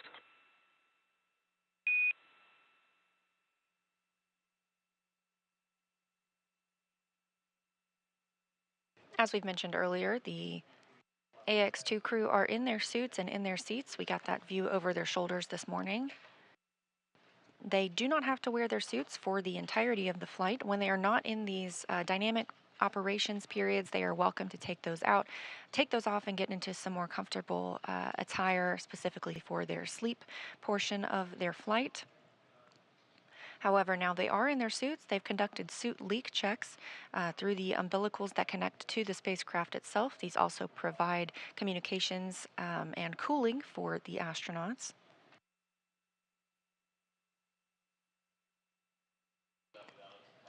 And as you heard Commander Peggy Whitson just report down to the ground, the visors have been closed on the suits, so they are preparing for docking. And again, we're looking for that about 10 minutes from now. We do have some time and some hold time that we can conduct at waypoint 2 if needed. We can wait until lighting conditions are preferred for Dragon to move in for its final docking.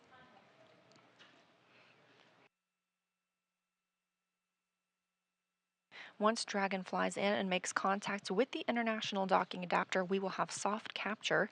This is when the soft capture ring retracts, and sensors will indicate it's time for 12 hooks to drive in place. Once those hooks have fully driven, we'll have hard capture, and that firmly secures Dragon to its new home on the space station.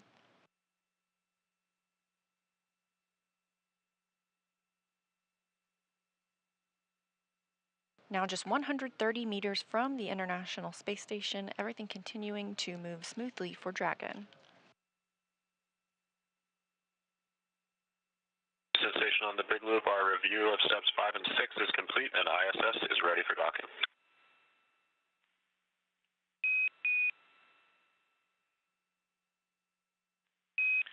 Houston copies.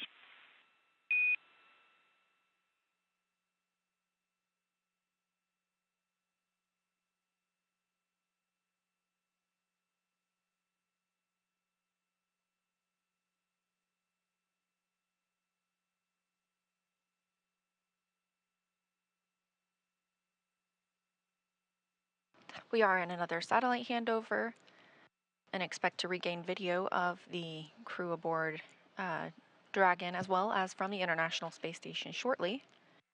However, things Dragon continuing station to on the check out Big Loop, here. soft capture ring extension complete.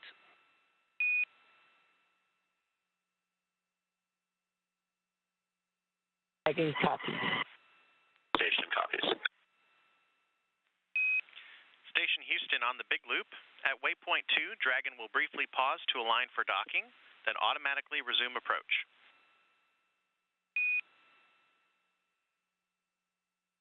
Station copies.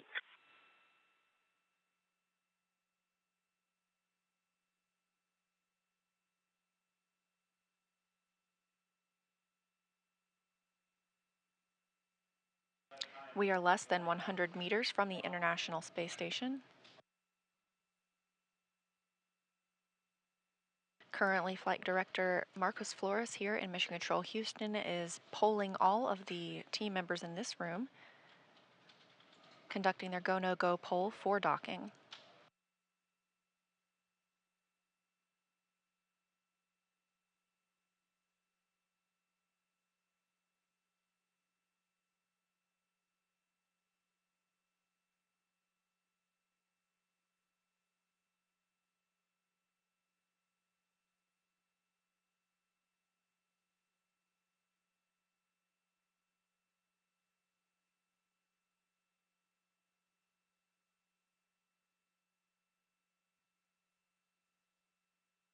Just heard confirmation Dragon that station Mission Control on the Houston Big is Loop, go. confirm crew readiness for final approach.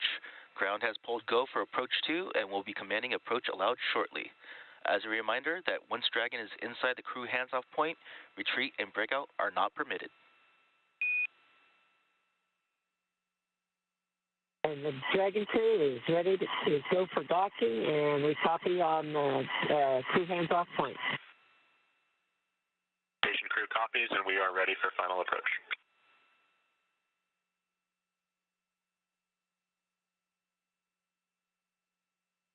A lot of voices in the mix there, the last one being from NASA astronaut Woody Hoberg, who's in the cupola monitoring docking this morning. And good words from all of the teams that they are go for docking. Dragon is now less than 60 meters away from the International Space Station. We're expecting arrival at waypoint 2 in 2 minutes. Again, that'll be the 20 meters away from the International Space Station, directly above the Node 2 Zenith docking port. We do have a pause at waypoint 2, and they can hold there for an extended period of time if need be, if they want to wait for lighting conditions to change or to check out systems any further. However, things continuing to look good this morning.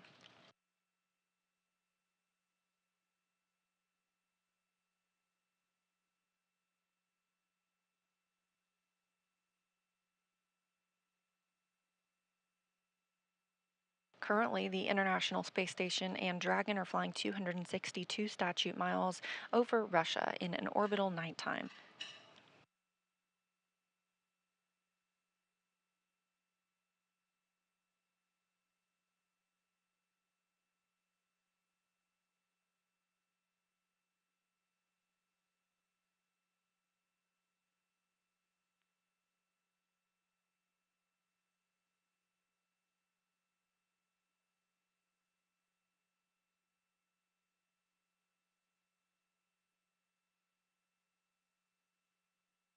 Dragon now 34 meters away from the International Space Station. We also heard confirmation earlier from teams here on the ground that the soft capture ring is properly extended.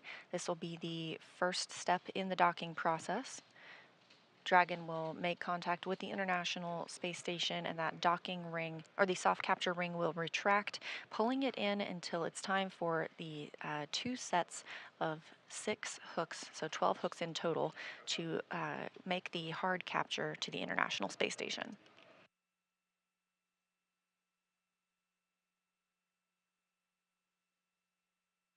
Standing by for arrival at waypoint 2.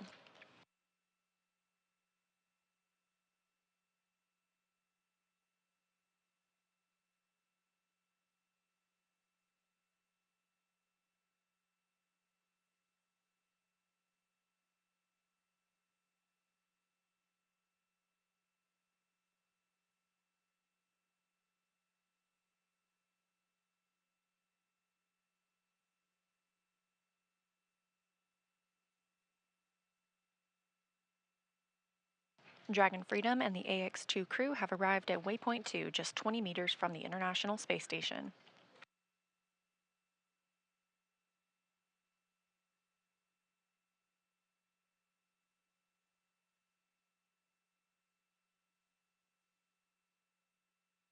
Teams here are all on the ground are all go for docking, as well as aboard the International Space Station and Dragon itself. Again, this graphic just a look at what we have seen so far, most recently this morning when Dragon arrived at waypoint 0, 400 meters away from the space station, moving into waypoint 1, 220 meters directly above and on the docking axis. We have now moved down from that 220 meters into just 20 meters from the International Space Station, directly above the Node 2 Zenith port. This is a hold point for Dragon. Houston, on the big loop, Dragon is on final approach and is go for docking. Monitor per steps 5 and 6 in 1.102, Dragon approach and retreat monitoring. Station copies in work.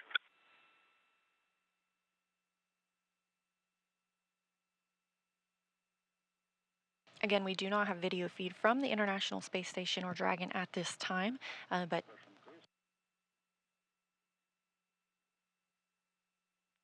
teams continue to monitor its approach to the space station itself. We have now left that waypoint 2 hold point of 20 meters away, now about 16 meters from the International Space Station.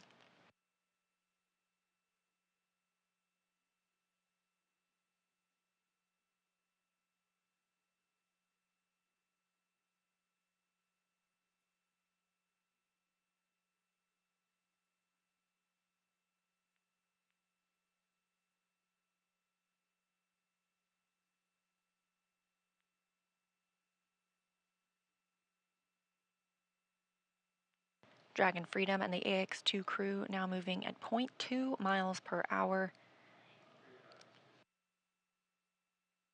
All 4 crew members suited and in their seats, preparing for docking.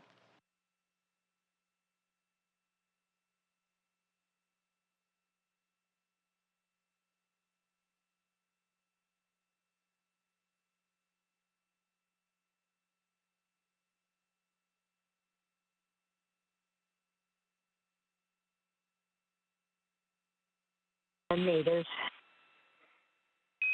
Copy, 10 meters.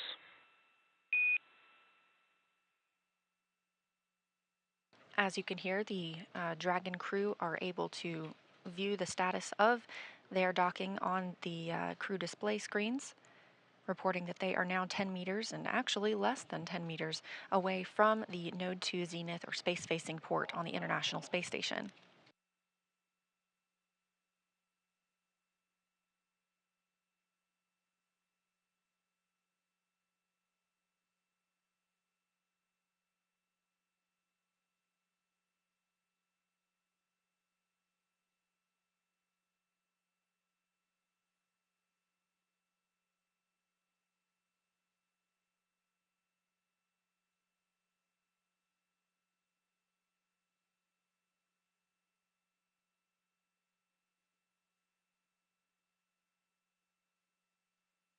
Meters. Copy, 5 meters. Still moving 0.2 miles per hour. Dragon Freedom is now 5 meters away from the International Space Station. Again, we do not have video feed of the spacecraft at this time, but team members are able to track its status, and everything continues to go as planned.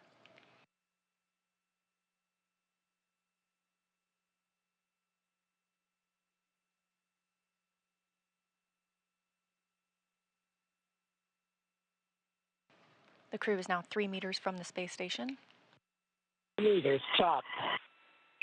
Copy, 2 meters. Hands off point.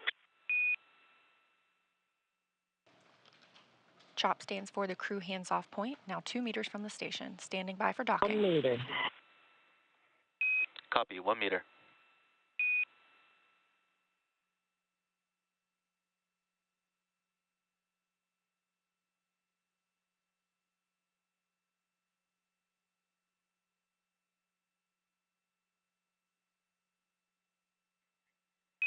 Soft capture confirmed.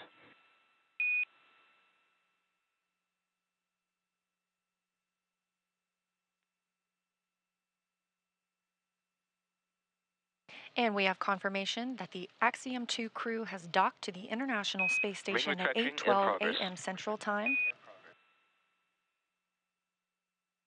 That soft capture ring now beginning to retract and pull Dragon in toward the International Space Station. Docking coming as the space station itself was flying 262 statute miles northeast of Japan. And correction on last, we're still waiting on attenuation.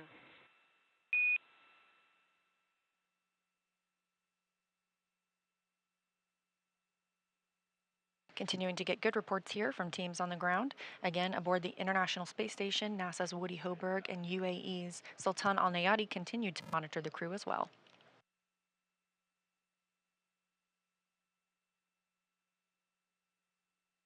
After soft capture is complete, those 12 hooks will begin to drive and pull Dragon firmly securing it to the Node 2 Zenith port.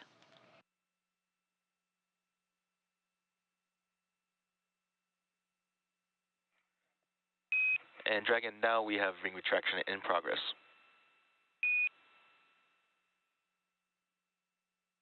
Dragon copy. That's the softest docking I've ever had.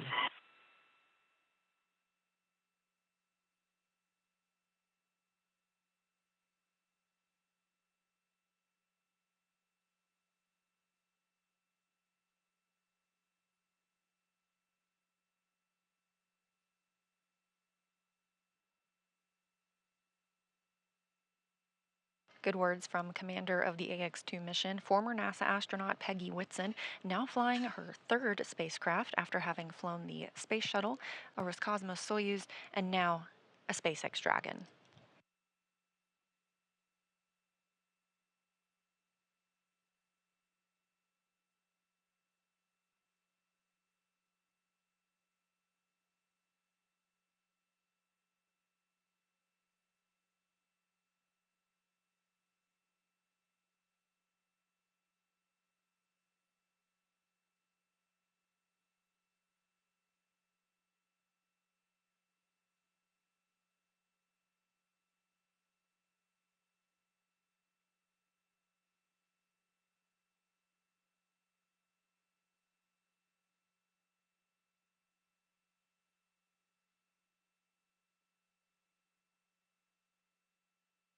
That soft capture ring continues to retract. Again, this is the first stage in docking.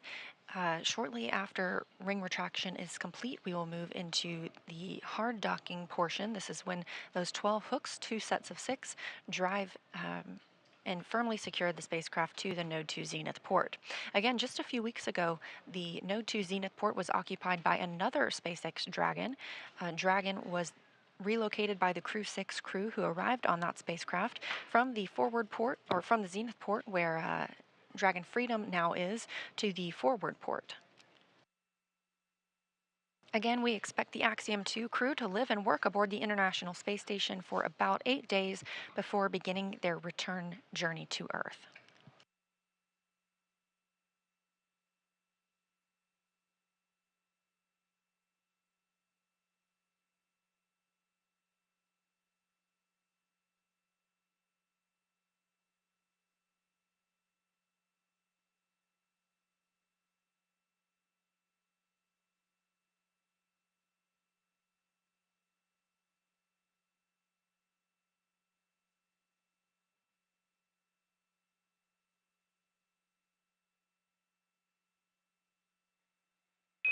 Ring retraction complete. Docking sequence is holding for MCS reconfiguration.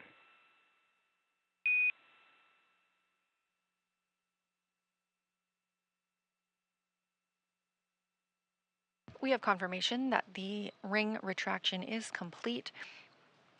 Next steps for this hard capture will be for those 12 hooks to drive.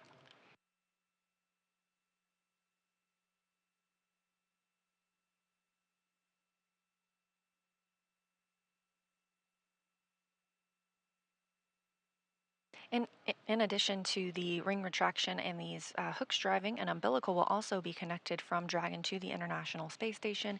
This will allow power to flow from the space station to Dragon itself so that Dragon is no longer relying on battery power, that power being gathered from the solar cells around the base of its trunk.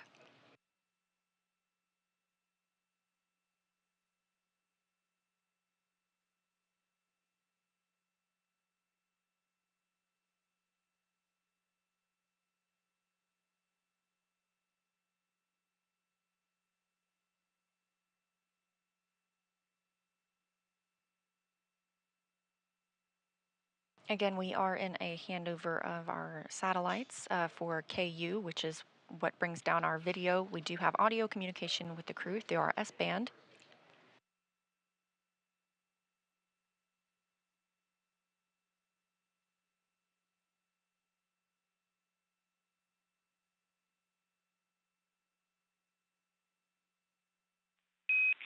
MCS configured, proceeding with hook driving.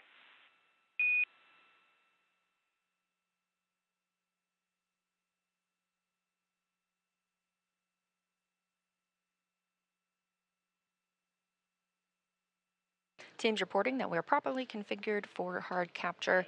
Again, this is 12 hooks, 2 sets of 6. They will drive the first 6, and those are firmly latched. They will then drive the next 6. We do see those first 6 hooks now starting to drive.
The first 6 hooks continue to drive in the hard capture process. Again, after these, we'll have another set of 6 before we can officially declare that Dragon is firmly secured to the International Space Station. Everything continuing to go as planned this morning. Again, docking coming at 8:12 a.m. Central Time.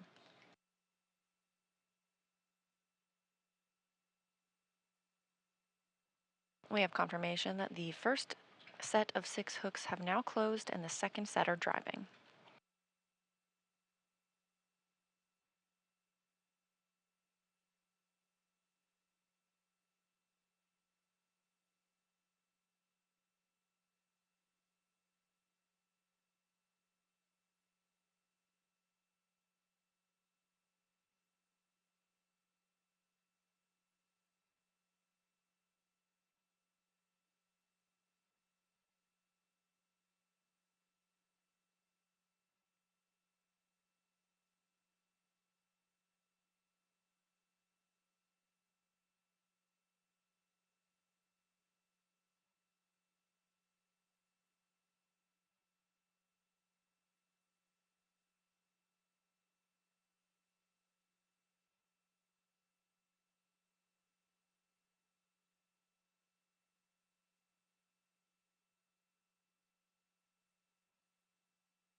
Again, this view from Mission Control Houston as teams are monitoring the docking of Dragon Freedom to the Node 2 Station zenith or on the Big Loop on space-facing behalf port. of the Expedition 69 crew.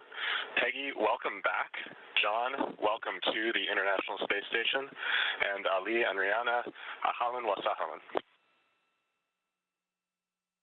Thank you so much for the AX2 crew. We're really looking forward to working with you guys this week. Likewise, we'll see you guys very soon.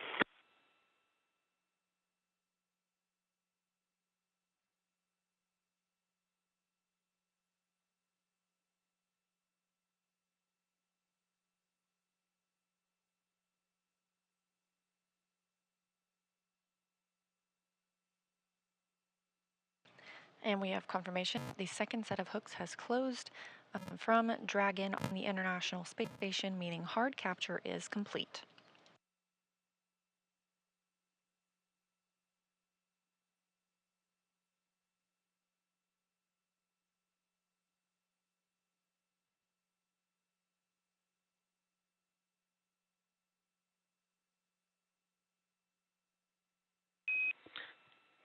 Dragon Station, hard capture complete.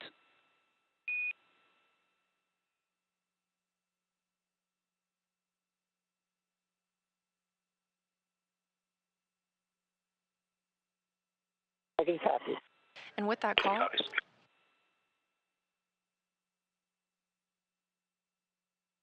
hard capture is complete. Dragon is firmly attached to the International Space Station. It's home for at least the next 8 days.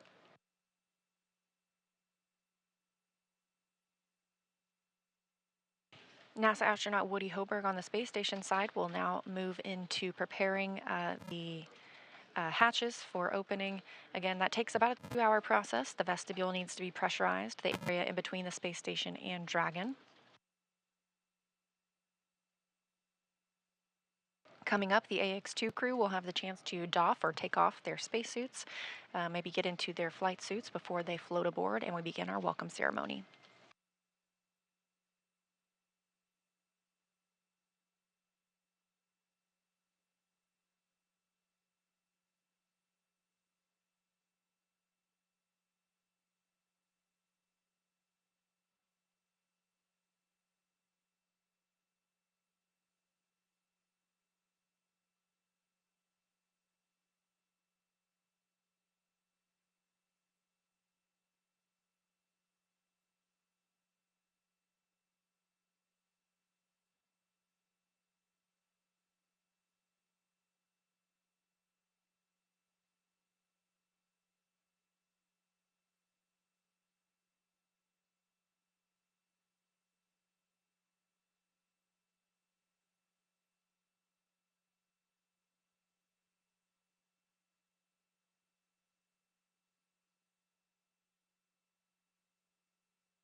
And Dragon SpaceX docking sequence complete.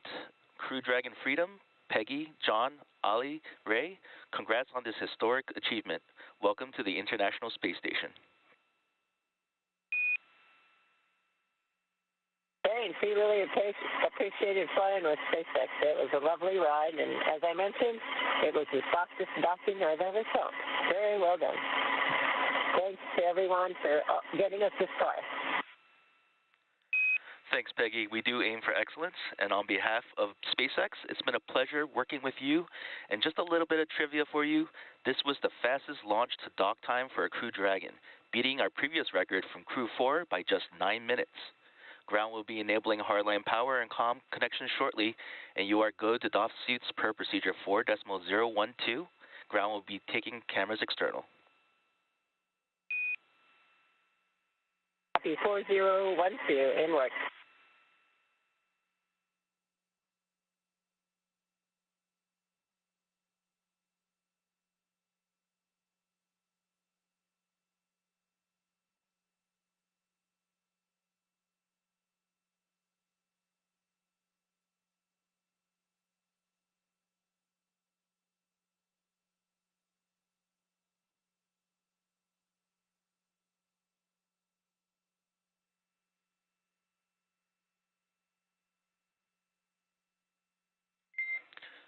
Dragon on Dragon to ground, no response required. Cameras are external.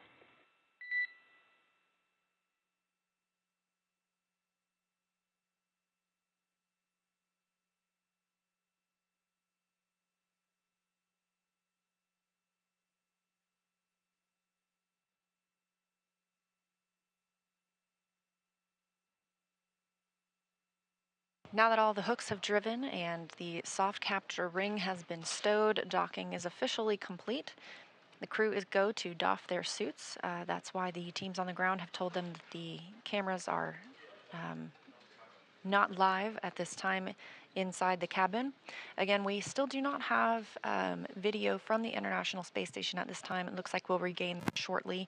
The space station itself is in an orbital nighttime, now flying 261 statute miles over the Pacific Ocean. Again, docking this morning at 8:12 a.m. Central Time.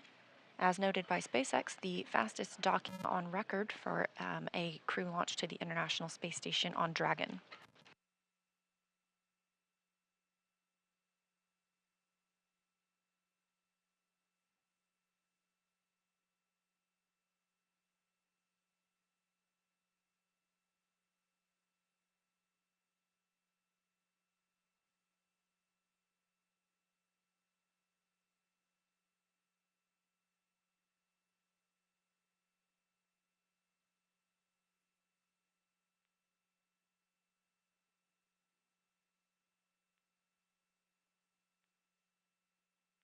We also have confirmation that the umbilicals have attached from Dragon to the International Space Station. Again, these allow power to flow from the space station to Dragon, as well as data and other telemetry. When in free flight, Dragon uses power gained from its solar arrays and is stored and used from batteries aboard the spacecraft, so connecting to these umbilicals allows it to rely on power generated from the space station.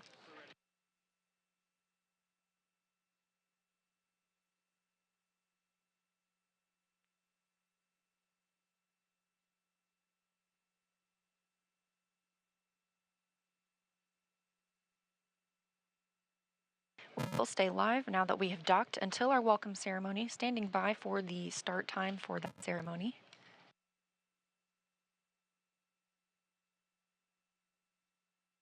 But this hatch open process takes about 2 hours.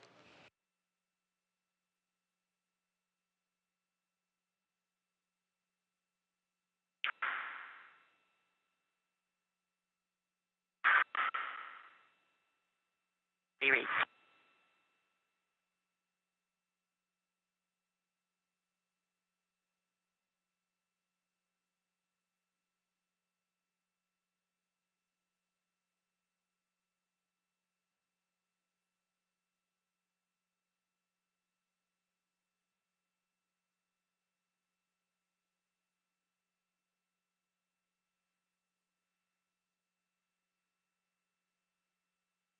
A look ahead at the steps that will be happening over the next couple of hours. Again, Woody Hoberg, NASA astronaut on the space station, is prime for these operations and bringing the AX-2 crew on board. Now that we're docked, he is securing some hardware, and then we'll move into hatch operations. First, he will open the large hatch at Node 2 Zenith. That'll give him access inside the pressurized mating adapter. He will then help pressurize the vestibule. That's, again, the small space between the hatches on Dragon and the space station. Of course, this was previously exposed to a vacuum prior to docking. We need to fill it with air, make sure its pressure is nearly equal with the atmospheric pressures on Dragon and the station. Com check on cabin mic. Mike.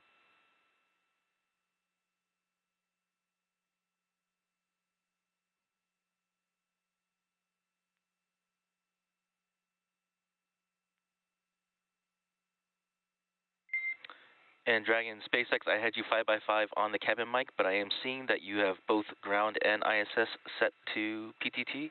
Please set it to only the big loop.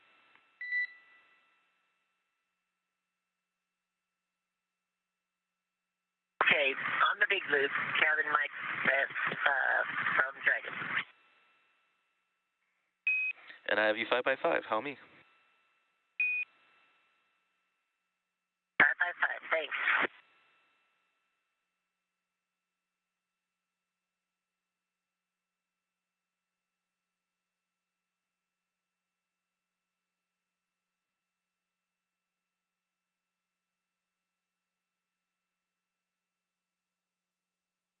station on 2 for PMA3 ingress step 1.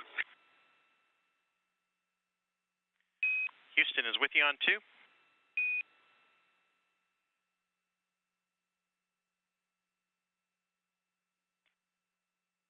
All right, just looking for your go in step 1.1. Standby 1, and we are checking on that now. Station copies.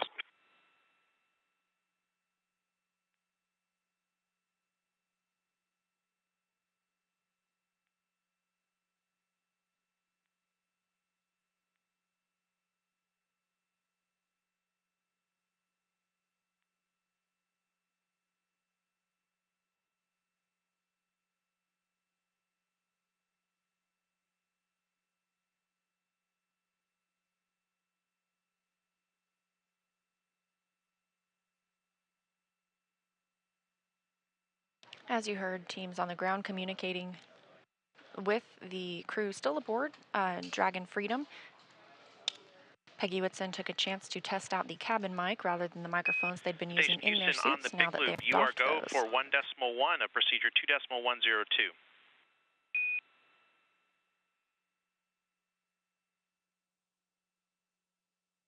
Copy, go in step 1.1 of 2.102.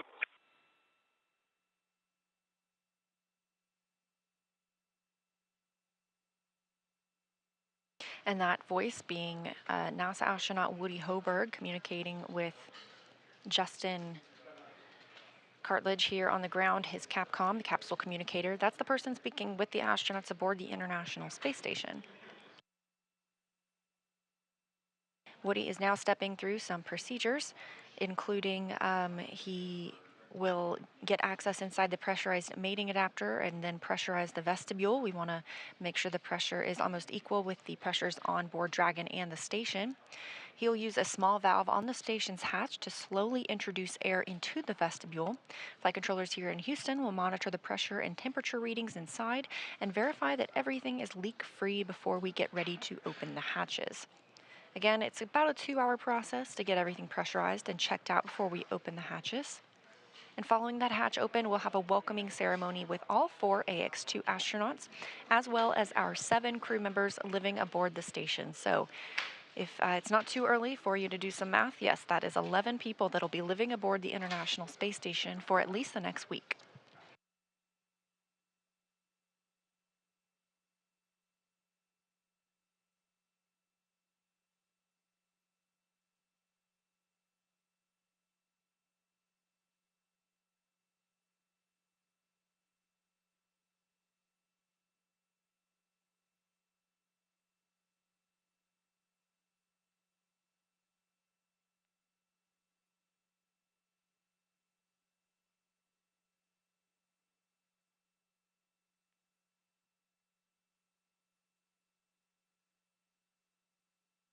Houston Station, node 2 overhead hatch open. Houston copies.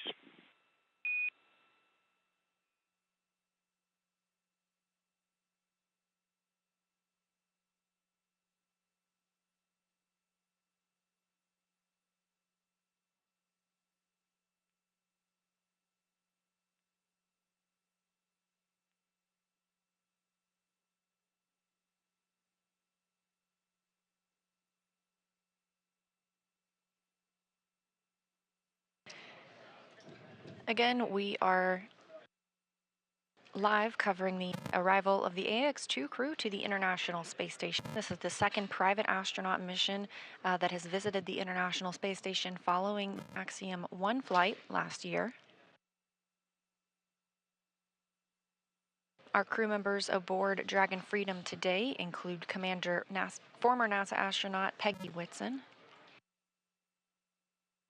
Up until now, she has spent 665 days in space, so she's looking to add to that total. It's more than any U.S. astronaut and more than any woman in the world. She's joined by pilot John Schaffner.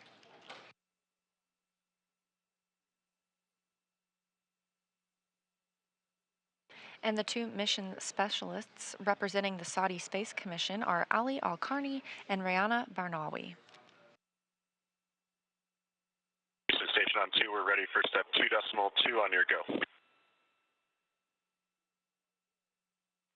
Checking. You are go at 2.2. Copy, go. As we hear NASA astronaut Woody Hoberg stepping through the procedures with the ground's go, he will begin pressurizing the vestibule shortly.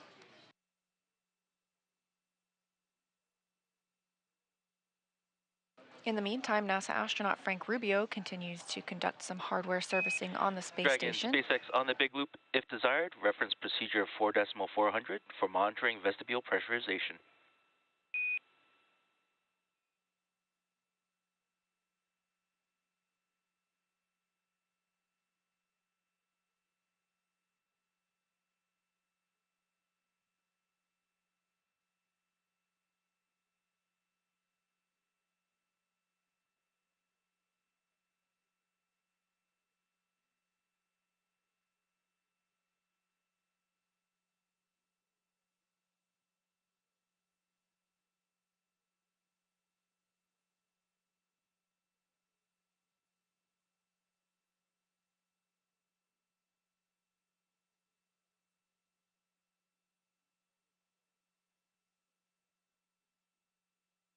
Confirmation from teams on the ground that vestibule pressurization has begun. Again, this is the small space between the Dragon hatch and the space station hatch.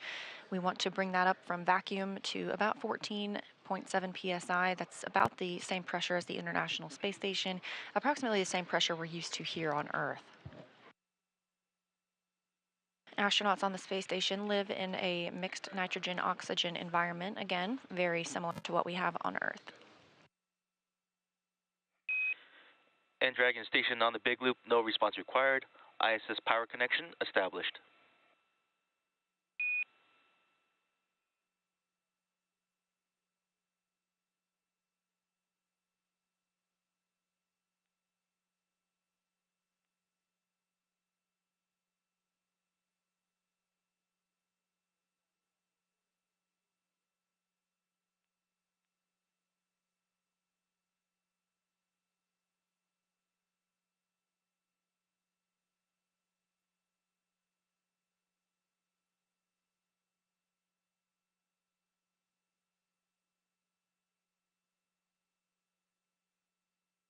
Houston, station on 2, step 2.4, A pass pressure equalized at 13:39 GMT.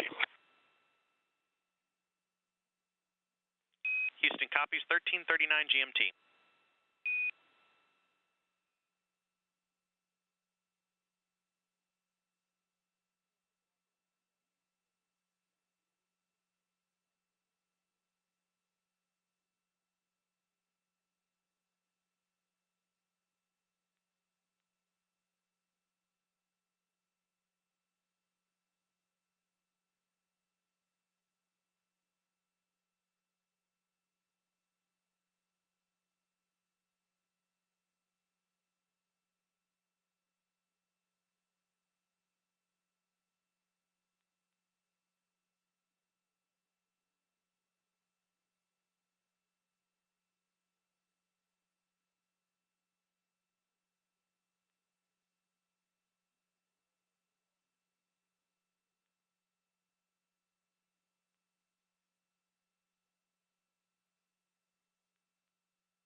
You can see some movement, and we have our view back of Dragon.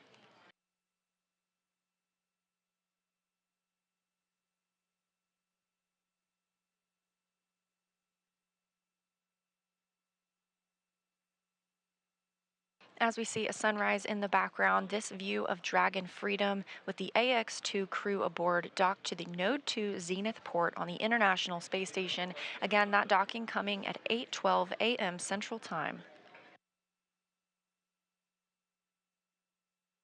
The crew inside are now out of their suits. They are preparing for ingress to the International Space Station. Again, this is a process though, so we are pressurizing the vestibule, the space between the two spacecraft.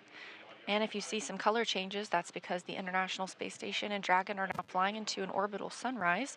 They are 268 statute miles over the South Pacific Ocean. Now that they're docked, these two will travel 17,500 miles per hour together, seeing 16 sunrises and sunsets a day. So the AX-2 crew is certainly in for a treat for their planned 8-day stay.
Here in Mission Control Houston, teams are handing over from the Orbit 1 shift to the Orbit 2 shift.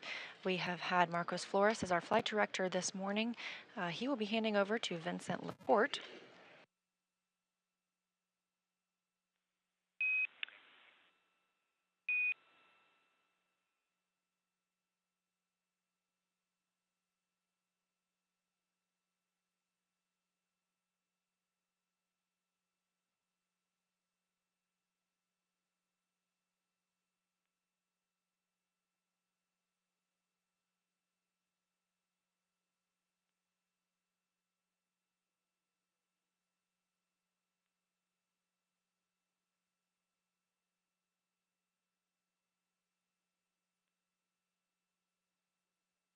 Again, Woody Hoberg aboard the International Space Station is leading the team's... Freedom Houston, stand by for hardline audio config.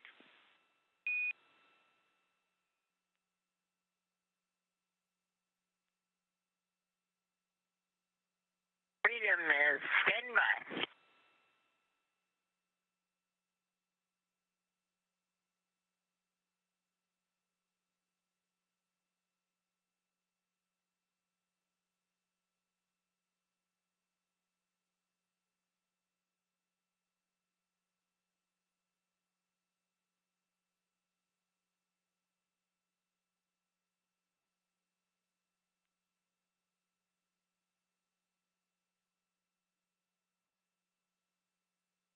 NASA astronaut Woody Hoberg working to pressurize the vestibule, the space between the hatches.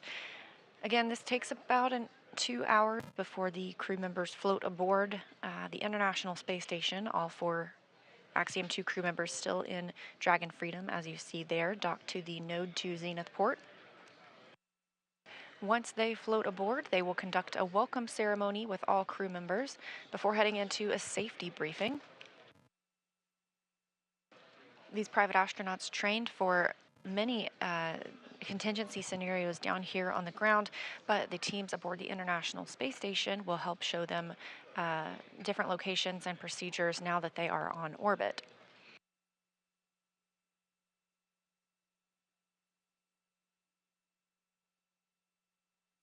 Later today, the Dragon Freedom crew will work to transfer some cargo from Dragon to the International Space Station. That includes some of the scientific research they'll be doing this week, as well as hardware or food needed.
Freedom Houston on the big loop for a comm check. Hardline audio configuration is complete. Freedom has you loud and clear on the big loop hardline.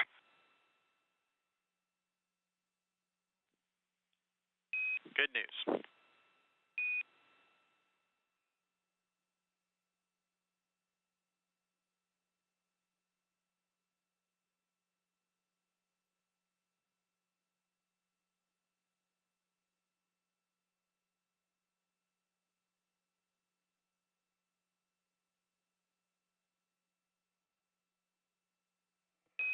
And Dragon SpaceX on the big loop, permission to come on board with cameras.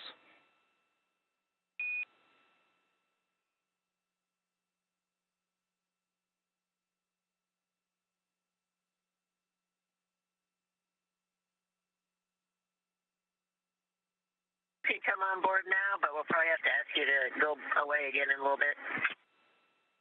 Welcome aboard. Copy that. We'll keep them exterior until you're ready.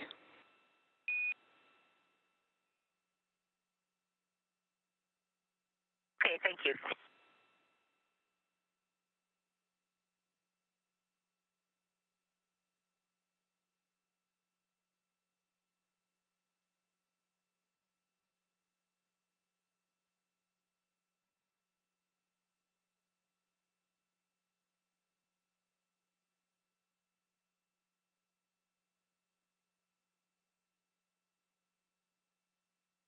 Recently, you heard a call from Mission Control in Hawthorne at SpaceX headquarters, checking with the crew to see if they could turn cameras on the spacecraft. They'll hold off for a little bit longer on that, but we still have all 4 crew members aboard. It has now been 41 minutes since they docked to the Node 2 Zenith port, making their official arrival at the International Space Station. On the space station side, NASA astronaut Woody Hoberg is preparing the APAS hatch for opening.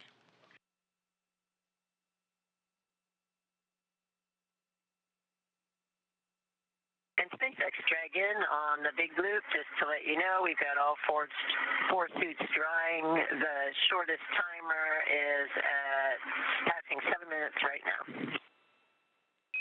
Copy all. 4 suits drying, and 7 minutes have elapsed.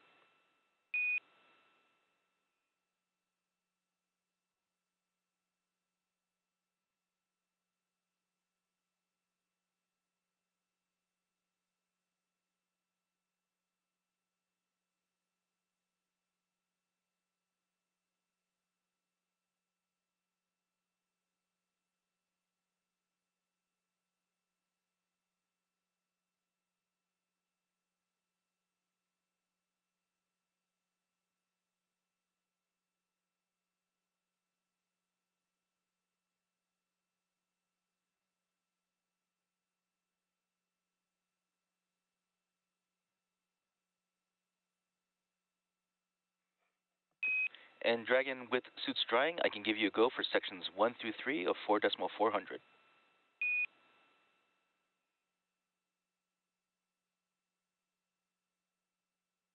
Copy 1 through 3 of 4.400.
Again, you're watching live coverage of the AX2 crew arrival at the International Space Station.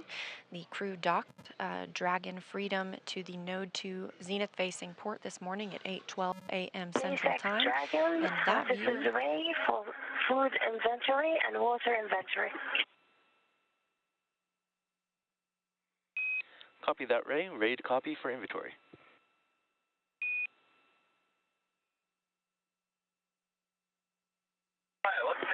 203, 5 bottles. 207, 4 bottles.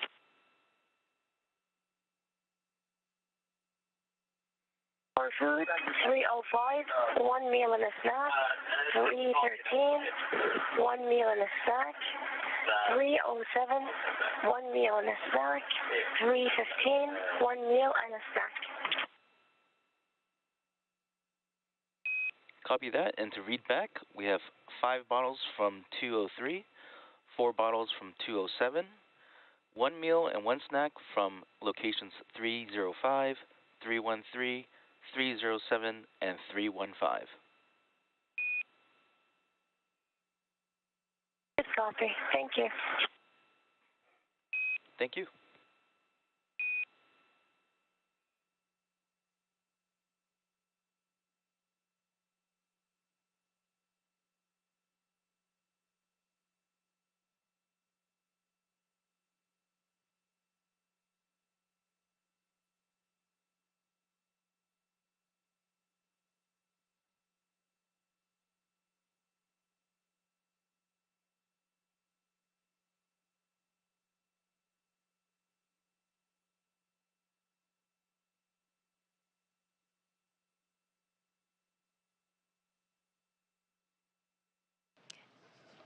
As you just heard,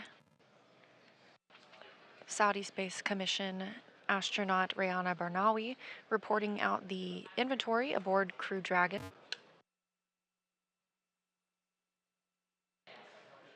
Everything is meticulously tracked aboard the space station and Dragon as well, so she was reporting which meals and snacks had been consumed during their approximate 16-hour flight from launch last night at 5:37 p.m. Eastern Time to docking this morning at 9:12 a.m. Eastern Time.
Again, you're watching live coverage of the AX-2 arrival at the International Space Station, the second private astronaut mission to visit the space station following the Axiom 1 flight last year.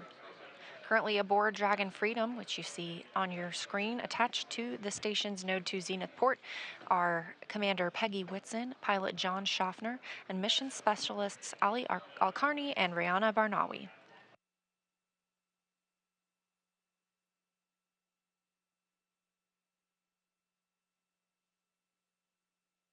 On the space station side, NASA astronaut Woody Hoberg is working to And pressurize Dragon the... SpaceX on the big loop for procedure 4.400.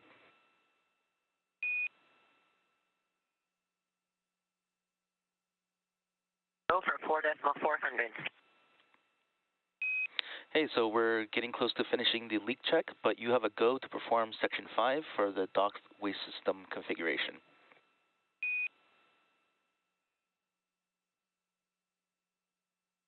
Okay, go for Section 5. We'll try and get all the other activities out of the way first and get that in work.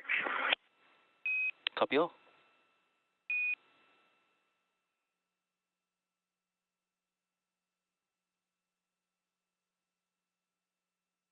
We heard Peggy Whitson earlier say that the crew has doffed their suits. They are now in probably their flight suits ahead of heading into the International Space Station. We're expecting that around 10 a.m. Central Time for those hatches to open.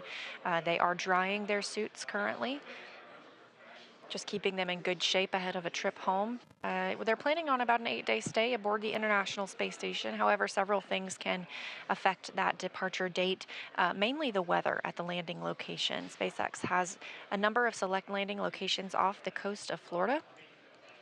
And we watch for things like wave height or wave cadence, as well as wind speeds, to ensure that the crew have the safest and most comfortable landing possible.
Station Houston on the big loop.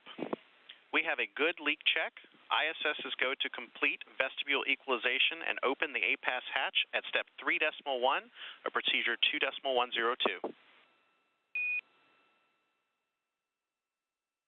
right, station copies go in 3.1.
For those of you just joining our coverage of Axiom 2 crew in our SpaceX Dragon Freedom capsule, which is what you see there on your screen, has successfully docked to the International Space Station. In fact, we had a new record time for SpaceX operations. We actually beat the Crew 4 record from liftoff to soft capture. Our record time now is about 15 hours and 35 minutes from liftoff to soft capture. So basically the most efficient and fastest transit to the International Space Station from pad 39A. That's a beautiful view there of that Dragon Freedom capsule. This is docked at the Node 2 Zenith port.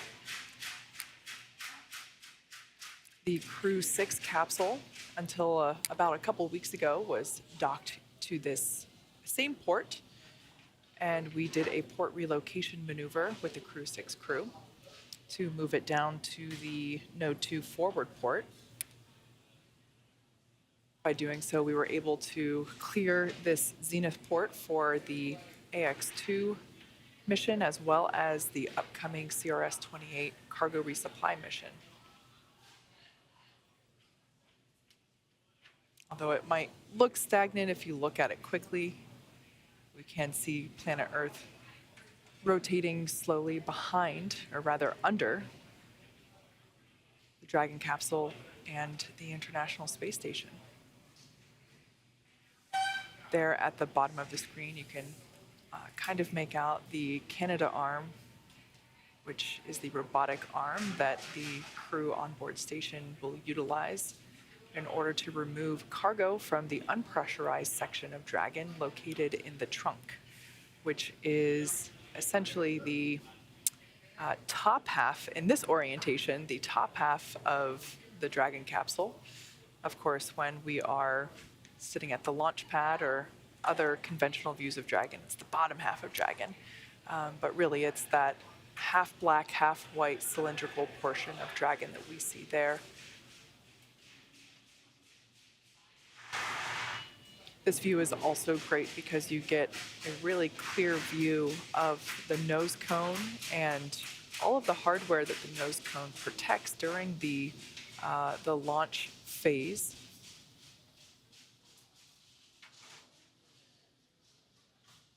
Of course, we got some ambient noise here at SpaceX headquarters as our first shift operations are well underway.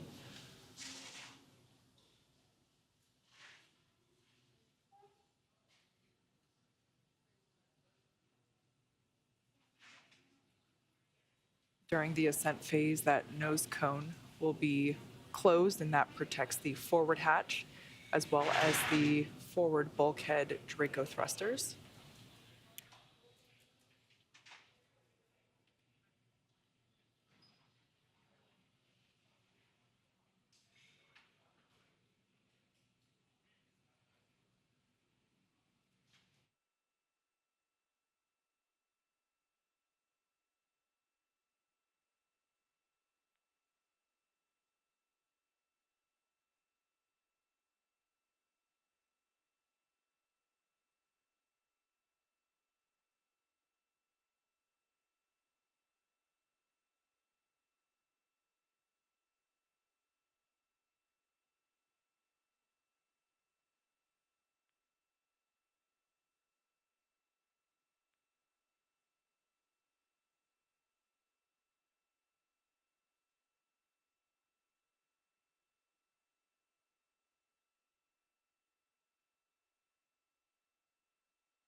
So right now, the Axiom 2 crew, they have taken their suits off. We heard the call out earlier that the suits are drying.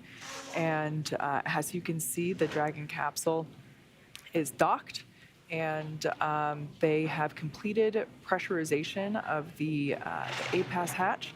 So we are making great progress. But talking about the crew, let's get to learn a little bit more about them in case you may have missed our introductions earlier in the broadcast, as we've been going for a little bit while. So let's learn more about the AX2 crew. Yeah, it's always good to get a little refresher on our AX2 crew here. The AX2 mission is commanded by retired NASA astronaut Peggy Whitson. Born and raised in Beaconsfield, Iowa, she was inspired along with the world when she watched the Apollo 11 crew walk on the moon. She has since become the most experienced American astronaut and one of the most decorated. Whitson flew 3 long-duration missions to the ISS and has more cumulative time in space, 665 days, than any U.S. astronaut and more than any woman in the world. She has conducted 10 spacewalks with over 60 hours of time and has performed hundreds of research experiments on board the ISS. Not only is she the commander for this mission, but Peggy also serves as the director of human spaceflight for Axiom Space. The pilot for AX2 is private astronaut John Schaffner. Born in Alaska and raised in Kentucky, Schaffner is a STEAM education advocate, business pioneer, and lifelong space enthusiast. A pilot since the age of 17, John has over 8,500 flight hours holding commercial, instrument, single-engine, and multi-engine ratings in land and sea aircraft, as well as helicopter. He also holds ratings in former military jets and high-performance radial engine aircraft. As an athlete, John has years of competitive experience in water skiing, cycling, whitewater kayaking, hang gliding, skydiving, and base jumping. John trained as the AX-1 backup pilot, and during this mission on AX-2, plans to invest a lot of his time in STEAM education activities aimed at empowering educators and inspiring teachers.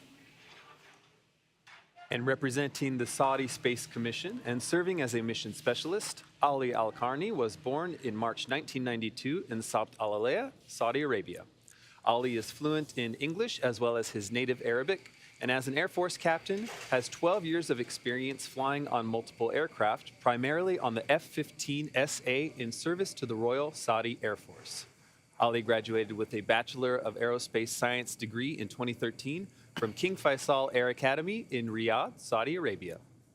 Also representing the Saudi Space Commission and serving as a mission specialist, Rayana Barnawi, or as we hear her identify herself as Ray on comms, was born in September 1988 in Jeddah, Saudi Arabia. Rayana has a master's degree in biomedical sciences from Al Faisal University in Riyadh, Saudi Arabia, and a bachelor's degree in biomedical sciences from Otago University in Dunedin, New Zealand. She is fluent in English and Turkish, as well as native Arabic. She has been a research lab technician since 2013 in the Stem Cell and Tissue Re-Engineering Program at King Faisal Specialist Hospital and Research Center, and located in Riyadh, Saudi Arabia. And there they are, the AX2 crew. We are so excited for them to now be docked to the ISS, and so proud that they've made it this far after all their training. This is a really wonderful moment to be celebrating their journey to space. Yeah, obviously Peggy, a NASA legend, has spent years training to go to space. Our 3 formerly space newbies, now that they are up there and now docked to the International Space Station. Can't really call them rookies anymore. But yeah, all 4 of them have been training extensively for this mission, and it's so great to see that they get to use it now. Yes, absolutely. And on those cards, you may have seen their patch on their flight suits. And since the beginning of the space race in the 1960s, a custom patch has been used to represent and identify individual missions and their crews. It's also a long-held custom that these crews influence or even outright design their own patches, injecting them with symbolism and personal elements to commemorate their journey. This crew has continued this long-standing tradition with their official AX2 mission patch, so let's take a look. The AX2 mission patch highlights the beauty of space, hope for the future. Station on 2, the pass hatch is open with negative condensation. Oh. That is great news. Houston copies.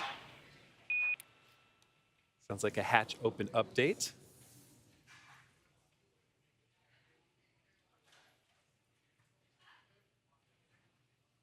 Okay, continuing on this patch.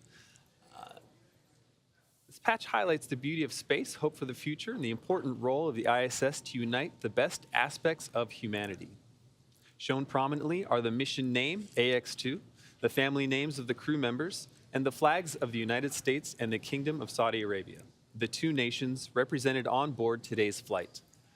There are 5 shapes drawn as constellations, and these represent the crew's intention to focus on inspiration, education, and teaching through STEAM education initiatives. And so there's a constellation for science, technology, engineering, arts, and math. The arched path leading from Earth to space is colored lavender, which is culturally significant in the Kingdom of Saudi Arabia, symbolizing hospitality. That arched path and color also reflect KSA's desire to be part of the space sector and position itself as a contributor to the global space community. Then, naturally, the space station is central to the image as the destination of this crew, while Earth is featured with prominent horizon lines symbolizing optimism, hope, and inspiration. Just as you see this mission patch worn by the crew on their flight suits, this patch is currently adorning the walls of Axiom Space's mission control in Houston and is placed in a position of honor everywhere this crew is being supported for the duration of their mission. As someone that is an engineer, but I have a background in music and theater and art, I have a personal appreciation for just how evident and apparent the emphasis on STEAM, science, technology, engineering, arts, mathematics. It's been a long morning. I think I got those letters in the right order. But yeah, it's so great to see all of that represented so strongly on the AX2 mission patch. I love it. It's one of my favorite mission patches that we've had. Now let's turn it back over to NASA's Leah Cheshire, who is standing by at Mission Control Center at the Johnson Space Center in Houston, Texas, for an update on space station operations. Leah? Thanks, Kate and Duke. Yes, we are still here in International Space Station Flight Control Room at Johnson Space Center in Houston, Texas, continuing to monitor the arrival of the AX2 crew and their eventual welcome to the International Space Station. Again, we docked at 8:12 a.m. Central Time this morning, so a little over an hour ago, to the Node 2 Zenith, or space-facing port, which is where you see the crew now. They are flying over the country of Chad, 256 miles above Earth. And those calls you heard about the hatch, those are the A-Pass hatch and the vestibule hatch. NASA astronaut Woody Hoburg is stepping through hatch procedures this morning. He's currently in the A-Pass hatch, and I looked it up to make sure to get it right for all of you. A-Pass stands for Androgynous Peripheral Assembly System. I think it's pretty clear why we call it A-Pass, keep it short and sweet. But that hatch has been opened. He is inside, and he has also opened the vestibule hatch. So the Dragon hatch is not open yet. We've still got some things that we need to work through on the SpaceX side as well as on the NASA side to make sure that we're ready to welcome the AX2 crew members aboard.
After launch yesterday at 5:37 p.m. Eastern Time, Dragon made its way to the International Space Station, conducting a series of burns and checkpoints along the way.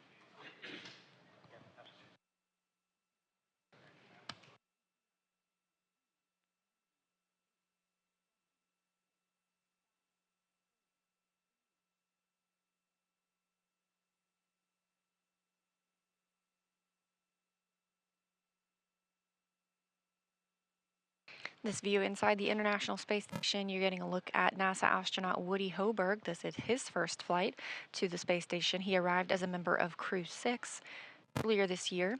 He is preparing the space station for entry of the AX2 crew.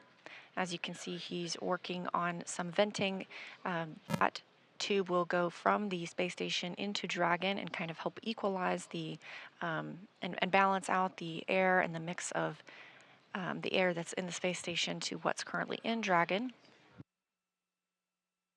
Again, the Dragon hatch is not open yet. We are remaining live all the way through their welcome ceremony when we see the 4 crew members, Peggy Whitson, John Schaffner, Ali Al-Karni, and Rayana Barnawi, float aboard the International Space Station for the start of their approximately 8-day stay.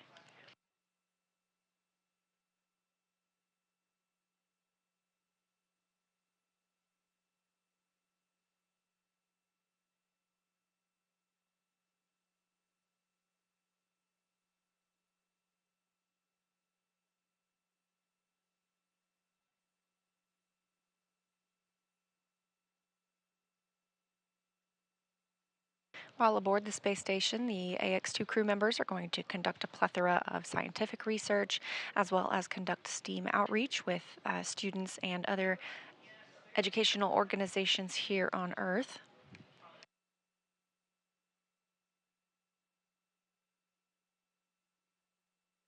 And again, they dock to the Node 2 Zenith port. This is where the Crew 6 Dragon, known as Endeavour, was docked just a few weeks ago. However, it was moved from one hatch to the next. Houston So and we have 2 SpaceX Dragons, Big both Loop. docked to Node ISS 2. is ready for Dragon hatch equalization.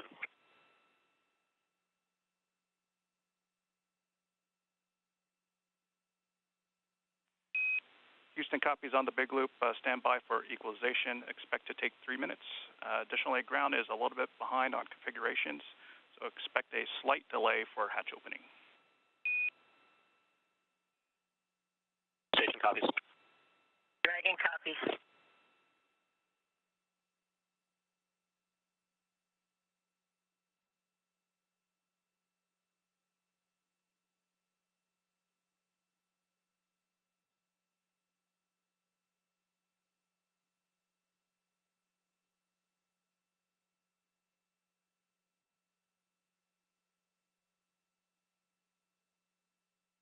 As NASA astronaut Woody Hoburg gets things ready on the station side, the AX2 crew is still aboard Dragon, and they continue to have some steps that they're working through as well. We heard Peggy Whitson discuss the suit drying that's going on, as well as Rayana Barnawi reported down some of the consumables that had been used during the flight, including meals that were eaten. Everything is meticulously tracked aboard Dragon as well as aboard the International Space Station to make sure that it can be accessed when needed. But we are moving along pretty smoothly this morning toward hatch opening.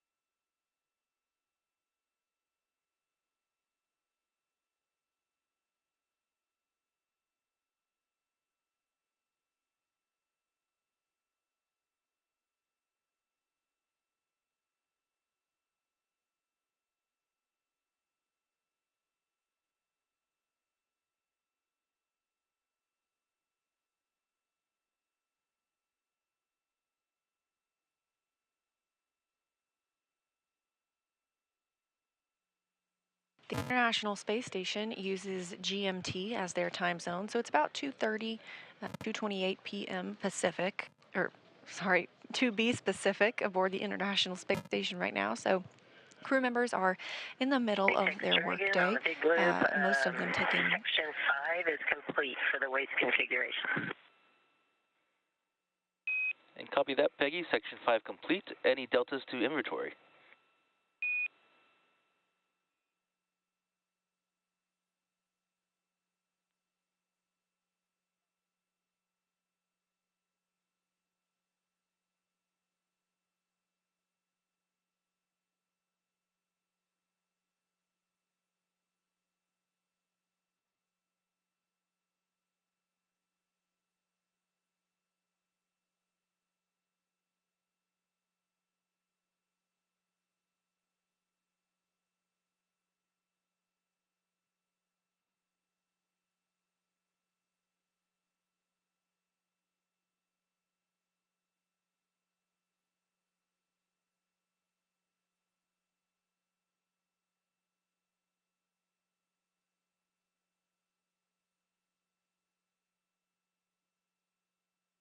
Looking at our timeline, some of the crew members on the space station side are enjoying their midday meal.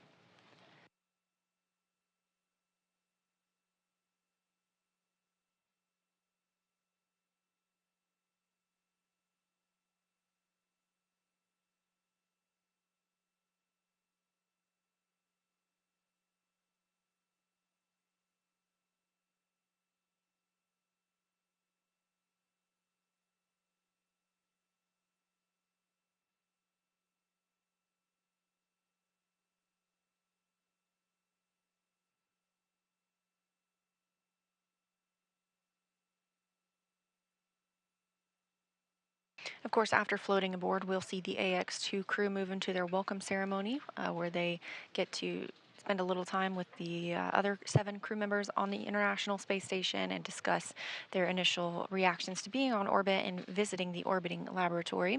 Afterward, they'll step into their safety briefing and make sure that everyone is aware of the location of any certain safety items aboard the International Space Station, as well as what to do in any event of a contingency.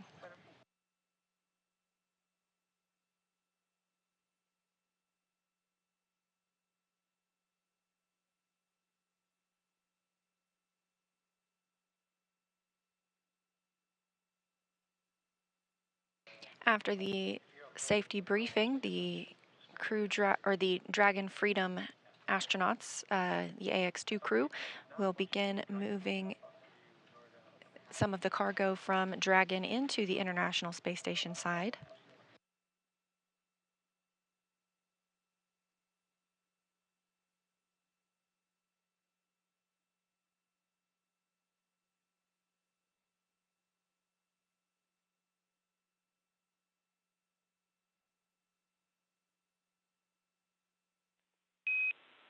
Station Dragon Houston on the Big Loop. Big picture update based on what we see for open ground and crew actions. We see that we're about 15 minutes out from hatch opening.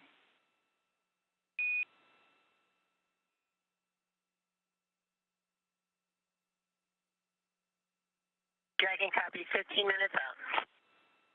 And station copies 15 minutes.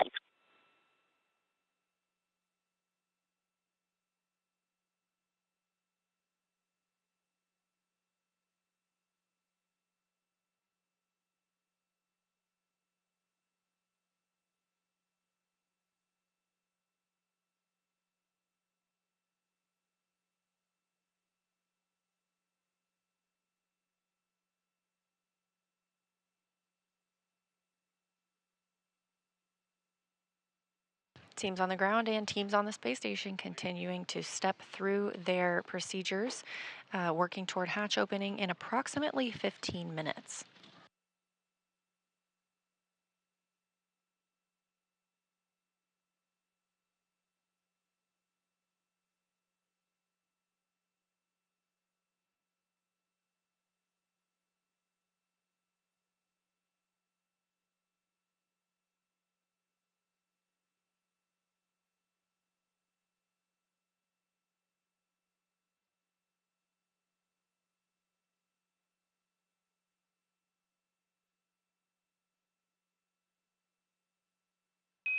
And Dragon We are SpaceX in on it, 2 for teachers. status.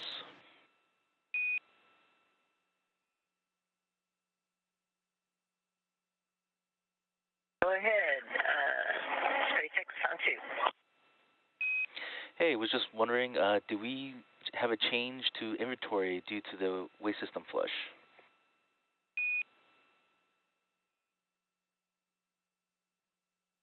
And you have a change to what? Yeah, to our inventory for water bottles consumed.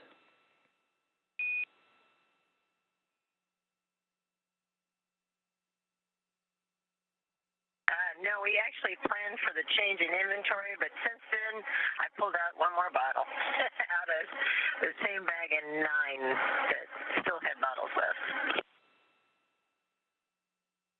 Actually, make it 2 more. John wants to grab one too. And copy that. That's 2 bottles from which location?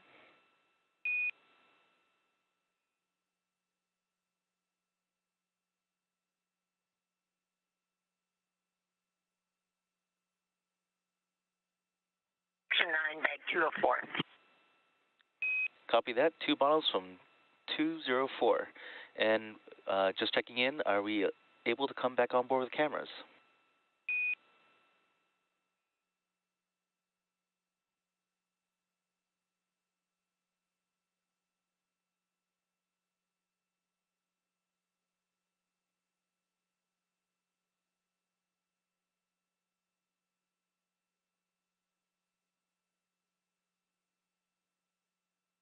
Just another minute, please. Copy that.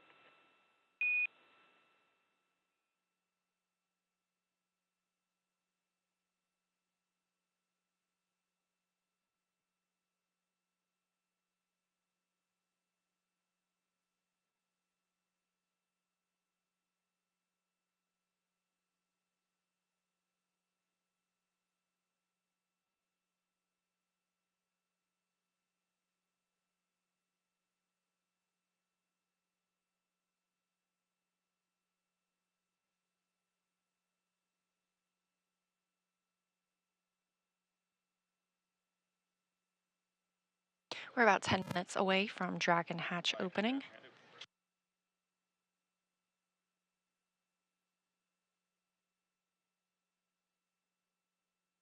International Space Station and Dragon are 261 statute miles over Kazakhstan, about to enter into an orbital nighttime. Again, we see 16 sunrises and sunsets a day, so anticipating another one of those in just a few minutes. You'll see some of the lighting change if we have views outside of the spacecraft.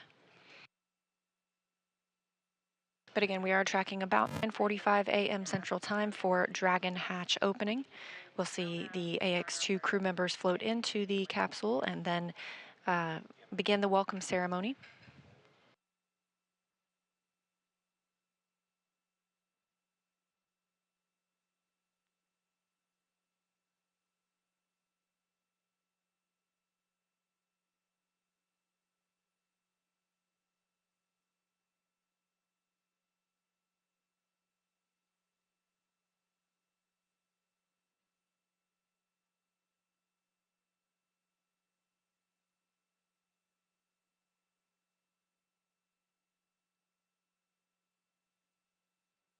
Again, we are in a TDRS handover, meaning we do not have KU band. That is the antenna we use to bring down our video from the International Space Station. So we are anticipating the crew to float through the Dragon hatch at about 9:45 a.m.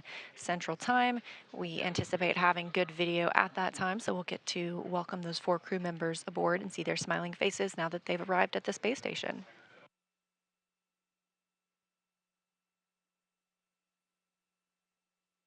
SpaceX Dragon on 2, you can come on board. Copy that, Peggy. Bringing cameras back on board.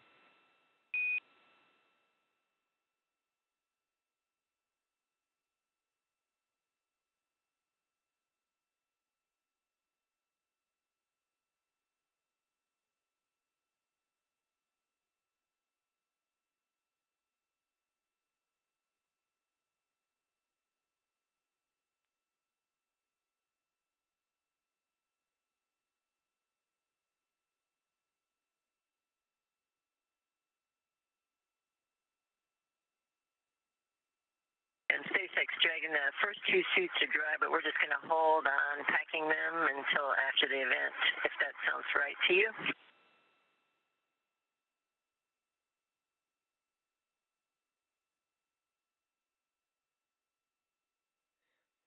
Yeah, copy that, Peggy.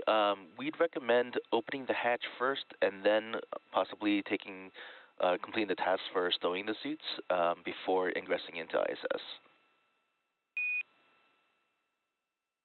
Okay, copy. Will do.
This is a view of Mission Control Space at SpaceX in Hawthorne, California. These teams have been monitoring the flight of Dragon Freedom since launch yesterday afternoon, actually before launch yesterday afternoon. That launch coming at 5:37 p.m. Eastern Time from Florida. A flawless launch, and then about a 16-hour rendezvous to the International Space Station. We got into integrated operations earlier this morning once we crossed through the approach ellipsoid, a 4 by 2 by 2 kilometer invisible boundary around the space station that helps us govern visiting spacecraft and their arrival and departure. Teams here in Mission Control Houston, now on your screen, are being led by Vincent Lacourt, Flight Director. They're working with astronauts aboard the International Space Station and staff this room 24/7, 365 to ensure that those astronauts and the space station systems remain supported. We've had continuous presence aboard the International Space Station for over 23 years now. And we'll be welcoming 4 crew members shortly as part of the AX-2 mission, the second private astronaut mission to the International Space Station. This view coming from their mission control, also here in Houston, Texas. They'll remain on console all week to monitor the status of the astronauts, as well as help them step through their research, payloads, and any downlink opportunities that they have.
And we're expecting to regain video communications with the space station and Dragon shortly.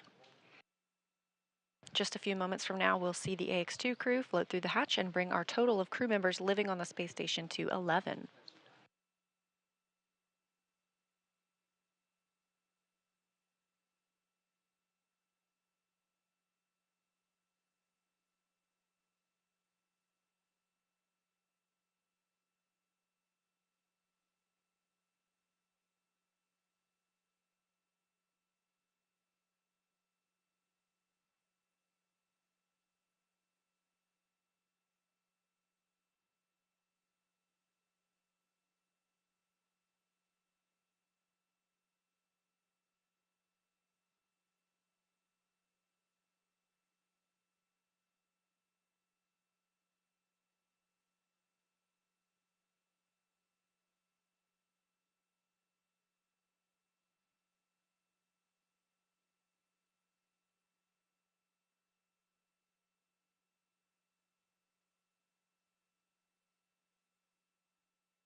Everything looking good ahead of hatch opening on both sides, the station and Dragon.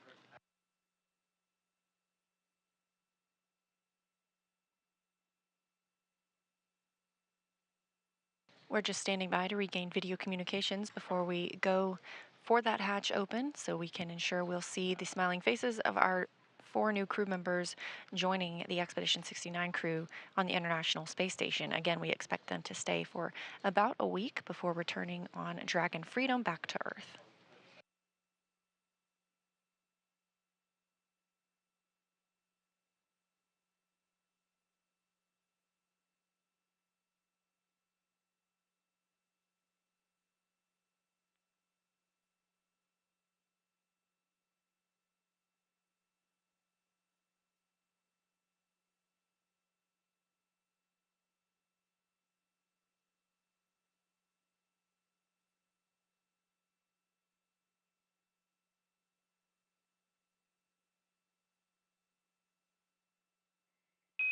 In Dragon SpaceX on the Big Loop, S-band will be deactivated shortly.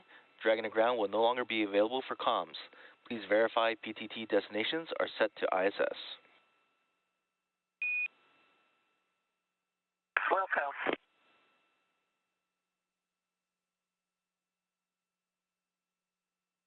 Teams in Hawthorne speaking with the crew still aboard Dragon Freedom, letting them know that shortly they will not have the ability to communicate from or through the Dragon to ground loop itself. However, they will start using the loops aboard the International Space Station to talk with teams here in Mission Control Houston as well as in Hawthorne. Again, we are getting close to hatch opening. Docking this morning occurring at 8:12 a.m. Central Time, so about an hour and a half ago. It was a very smooth ride to orbit yesterday, launching at 5:37 p.m. Eastern Time, and then again about a 16-hour transit, the fastest on record for a Dragon crew to the International Space Station.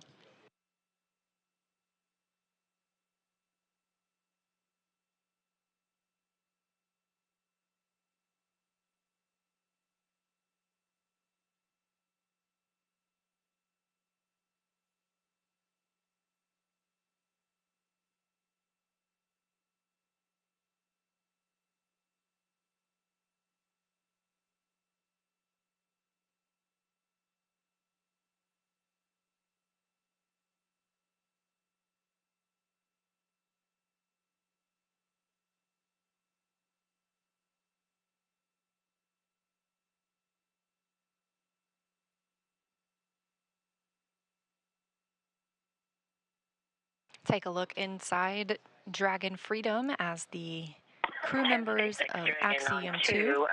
We have all the suits stowed and see procedure 40.12 complete. Copy all, Peggy. 4.012 complete.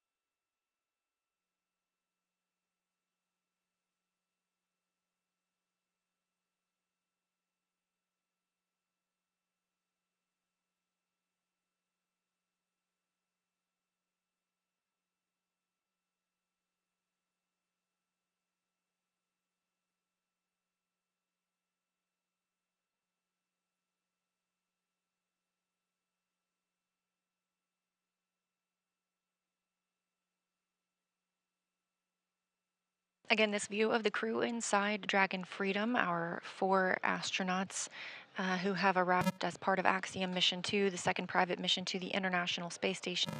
Up in the center of the screen, still sort of in her seat, that's former NASA astronaut Peggy Whitson, the commander of this crew. Over near the window, you can see Ali Al-Karni, representing the Saudi Space Commission. Down below him, holding onto one of the footrests, is John Schaffner, the pilot. And just off camera, you can see her hand right now. That's Rayana Barnawi, also representing the Saudi Space Commission. We are standing by for hatch opening of Dragon Freedom.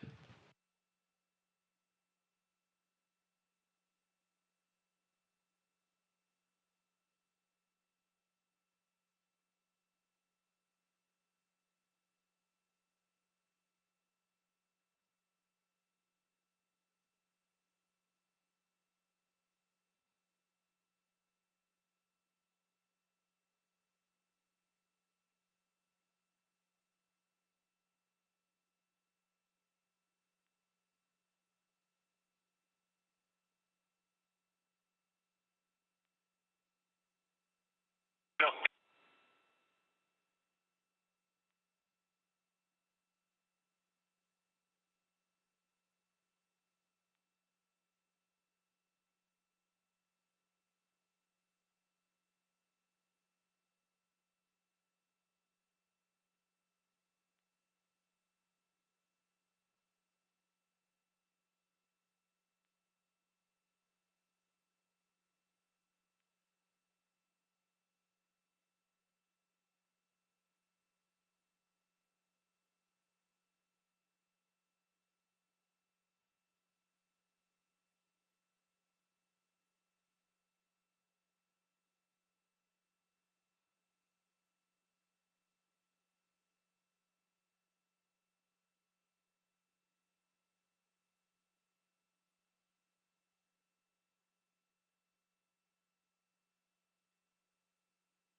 Again, you're looking live inside Dragon Freedom as we prepare for the hatch to be opened and these 4 crew members to float into the International Space Station on what is the second private astronaut mission to the orbiting laboratory.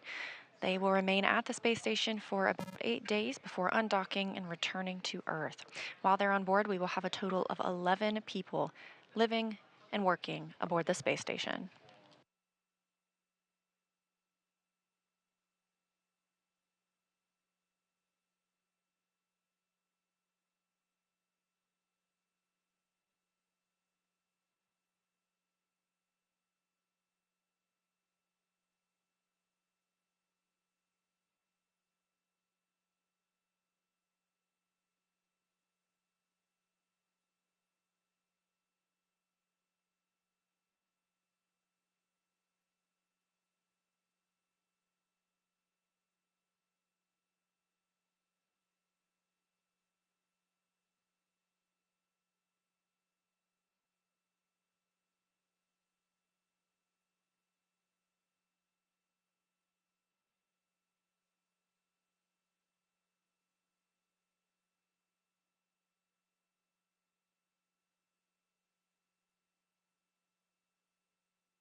Again, this crew launched at 5:37 p.m. Eastern Time yesterday, docking this morning at 9:12 a.m.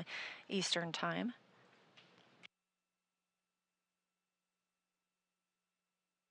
The hatches are configured to be opened, so we are just standing by for that final go call to the crew. We'll remain on air through their welcome ceremony, where you get to hear some words from the crew themselves on their flight, as well as what they plan for this time on board. Afterwards, we will wrap our show as the crew steps into their safety briefings and eventually gets to work aboard the space station.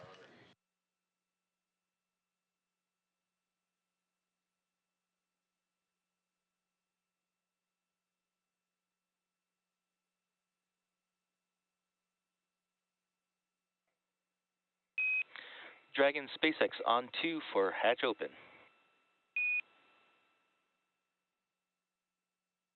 Go for Dragon. Hey Peggy, so just big picture. Following hatch open, we'd like you to complete Part C of 2.102 prior to station ingress. We're still ahead of the timeline, so we've got some time to complete these tasks in the nominal sequence. With that, you are go for hatch opening per decal, followed by the remaining actions in procedure 4.400, section 6. Copy. Hatch open per decal and section C.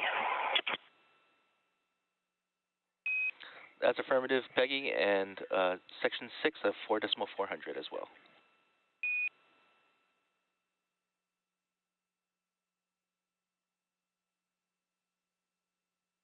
Yes, copy. Section 6 of 4.400 as well. Thank you.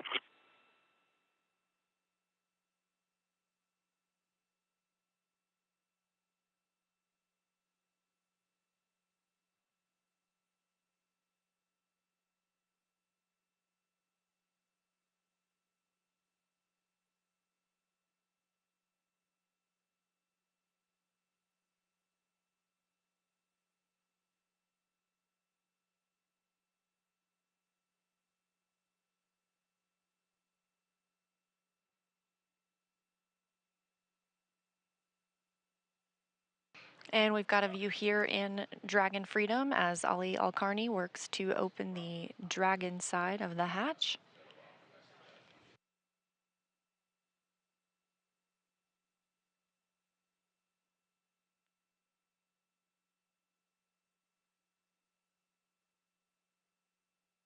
On the other side of the Dragon hatch is NASA astronaut Woody Hoburg waiting to welcome the crew on board after having completed all of the preparations this morning.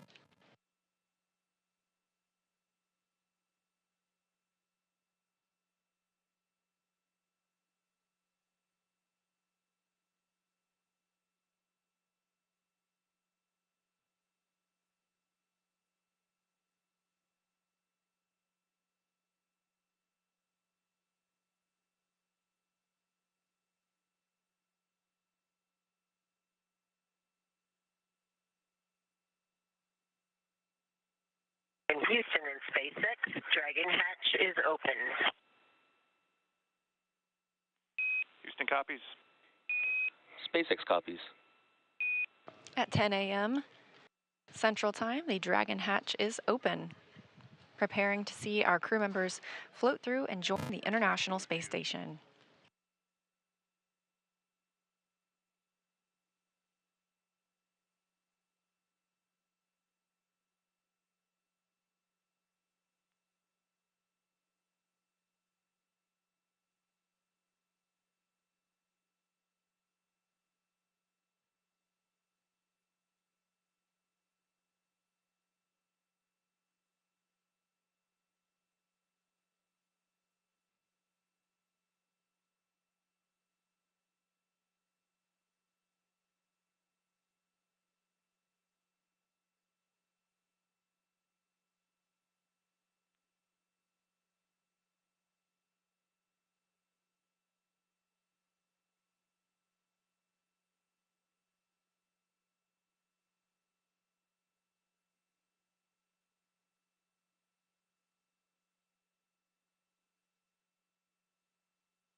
Houston, the IMV duct is installed and we are ready for IMV activation.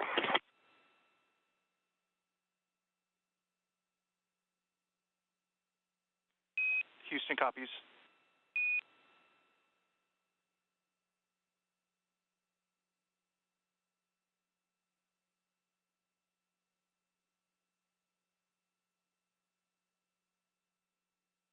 Again, Dragon hatch open at 10 a.m. Central Time after docking at 8:12 a.m. Central Time, following their approximately 16-hour journey from the space coast of Florida to the International Space Station.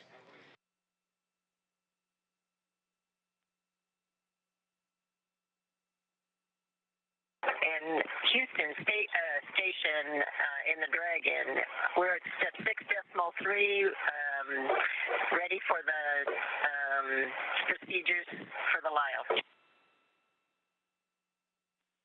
Copy that, Peggy. Houston is checking.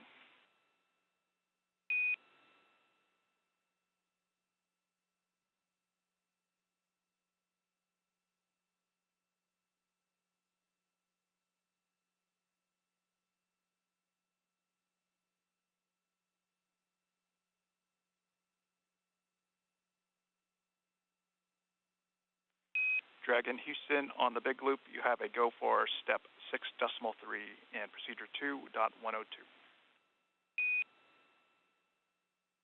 Go for 6.3, 2.102. Thanks.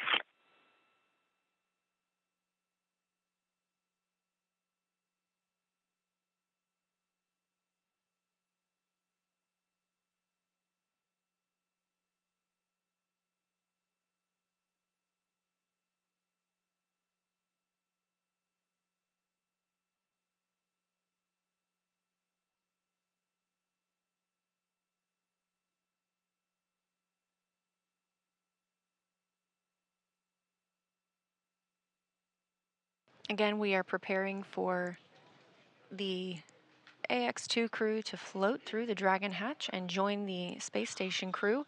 On the right-hand side of your screen, you see NASA astronaut Woody Hoberg, who has monitored their arrival this morning, first in the cupola, and then worked to prepare these hatches, pressurizing the vestibule, that space between both hatches, and eventually assisting in opening the APAS hatch, as well as then Ali Al-Karni, just at 10 a.m. Central Time, 5 minutes ago, opening the Dragon hatch.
Again, this is live coverage of the arrival of the AX2 crew to the International Space Station. We are just standing by for those crew members to make their way out of Dragon and into the space station moments from now.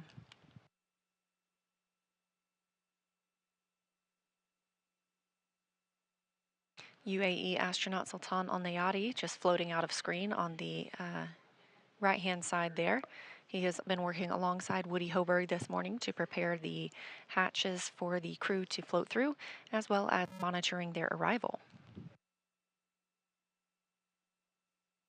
Both Hoberg and Al Nayati arrived as part of the Crew 6 crew and are now both members of Expedition 69, living and working aboard the International Space Station.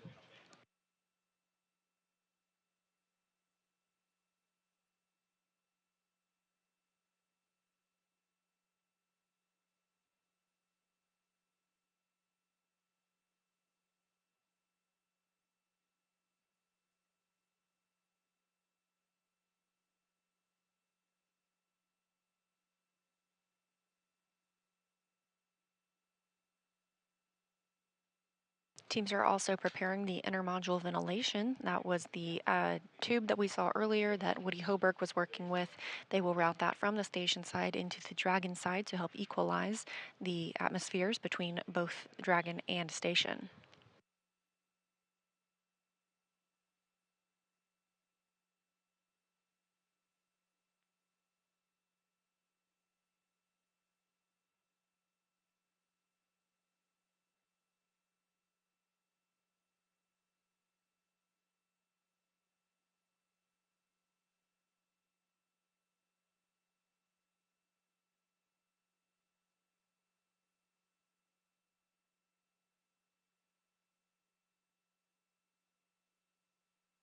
Currently, the International Space Station is flying 264 statute miles southwest of Fiji. They are in an orbital nighttime, and here we have a great view of 4 of our crew members on the International Space Station. On the far left, that's NASA astronaut Steve Bowen. Down in the bottom left, NASA astronaut Frank Rubio. Houston on 2, LIO cartridge is sealed per the detail at 15:08. SpaceX copies. NASA's Woody Hoberg was on the right of your screen, and in the center, Sultan Al Nayati. Again, preparations to egress Dragon continue. You can hear Commander Peggy Whitson discussing with teams on the ground that they are still stepping through those final checks.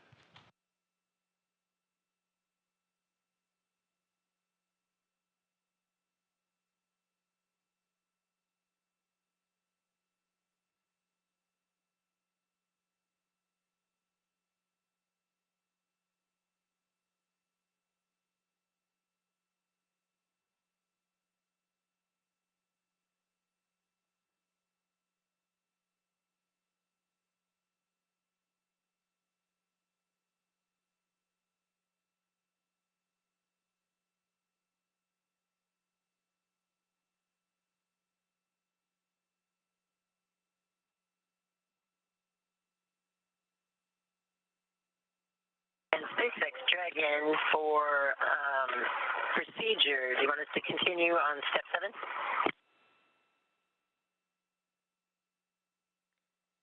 Yeah, it's affirmative on section step 7.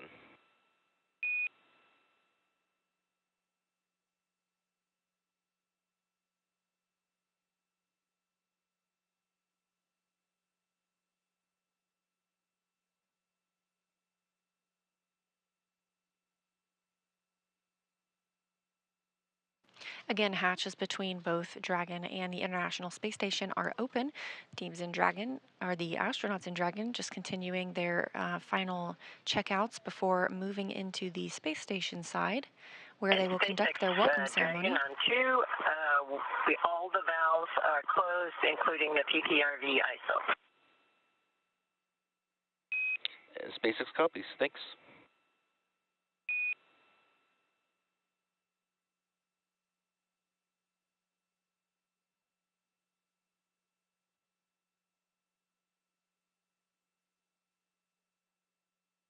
Again, this is a view from inside Node 2, also known as Harmony. The AX2 crew today docked to the Zenith, or space-facing port.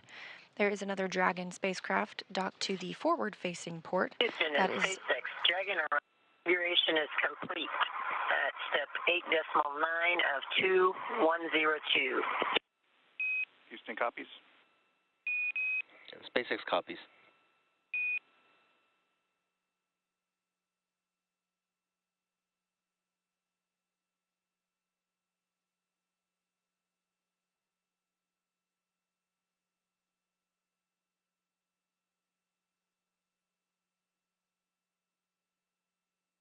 this crew, part of the 7 that are on the International Space Station, patiently waiting. There are 4 new crew members to arrive for the next 8 days.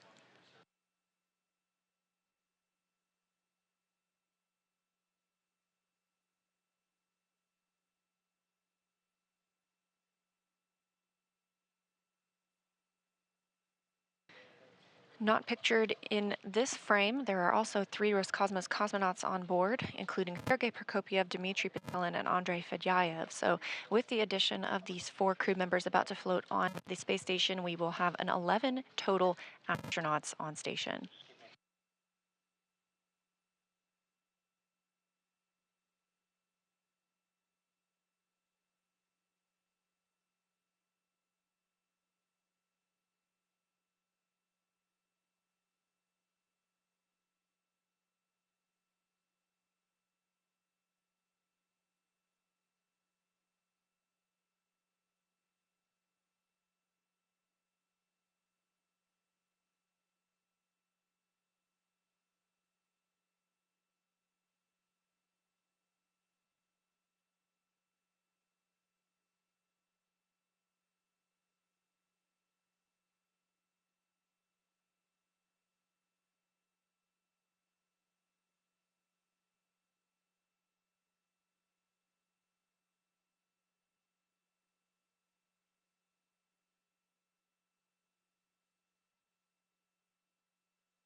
And we have our first views of the Axiom crew members floating aboard. First is Commander Peggy Whitson rejoining the International Space Station. Next up is pilot John Schaffner making his first visit.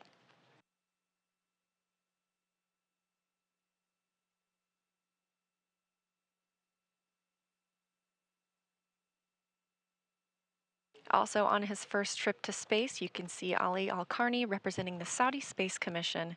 All smiles as he floats through the Dragon hatch.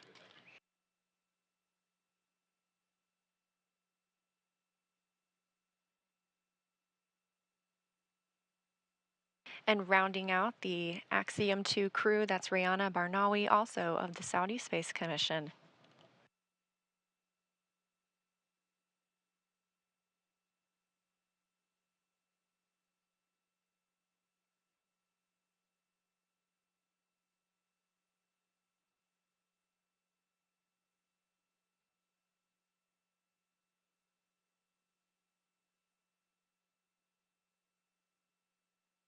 The crew of the space station is now 11 crew members.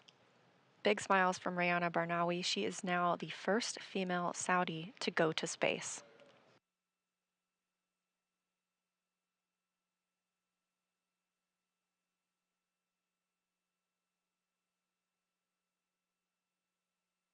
With Commander Peggy Whitson at the helm, these astronauts are in good hands. Peggy has 665 days already lived in space. She's just adding to that total on this mission.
John Schaffner, his first trip to space. Getting some help out from Woody Hoberg, NASA astronaut, who is also on his first trip to space. He's been on the space station now for 81 days. Again, the total number of astronauts and cosmonauts on board the International Space Station now at 11.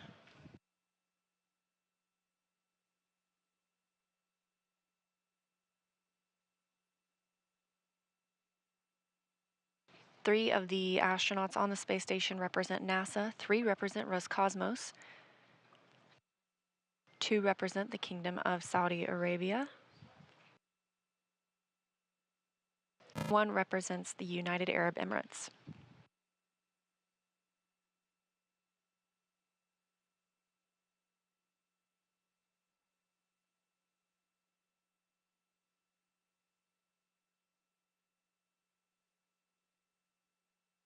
Again, we are standing by for the start of the welcome ceremony. The crew will take some time to do some scene and voice checks and make sure that their microphones are set up properly, as well as that we have them all in frame before going into their welcome remarks. And of course, afterward, we will wrap our coverage before they step into their work and life aboard the International Space Station for the next 8 days. Station Houston on 2 for Frank and PAO.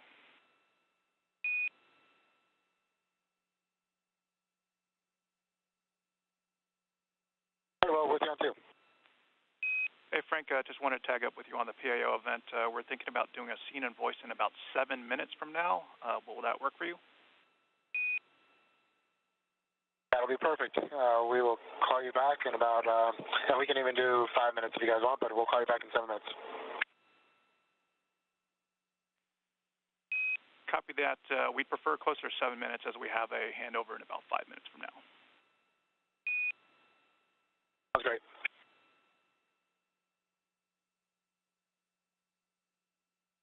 As you heard the Capcom relay to NASA astronaut Frank Rubio, we are expecting a handover.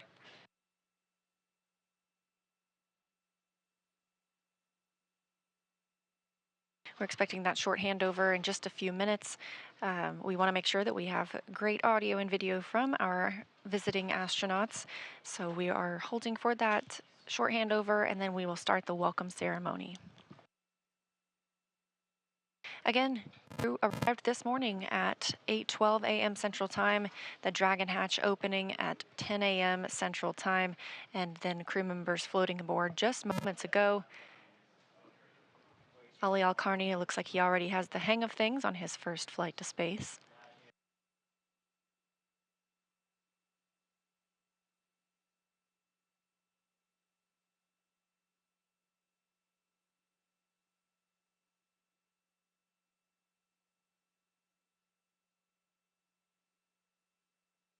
The Axiom crew has trained for months in preparation for this mission.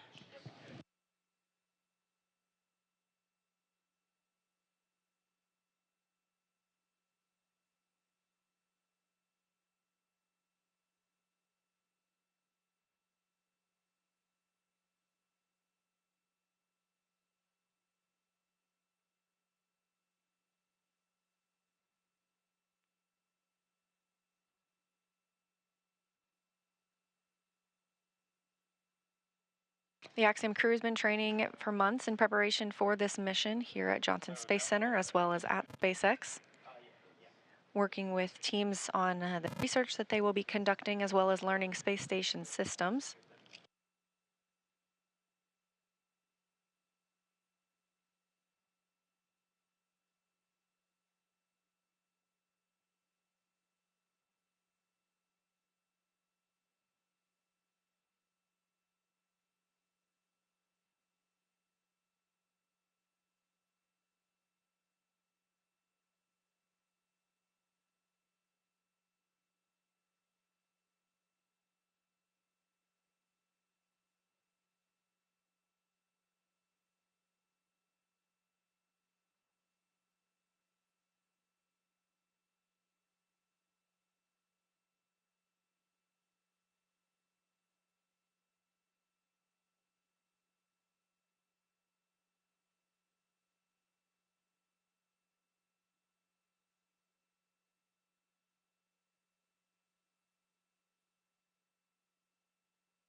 Three countries represented here. We've got Tan Al Nayati of UAE, two Roscosmos cosmonauts, as well as our two new astronauts representing the Saudi Space Commission on their 8-day stay on the International Space Station.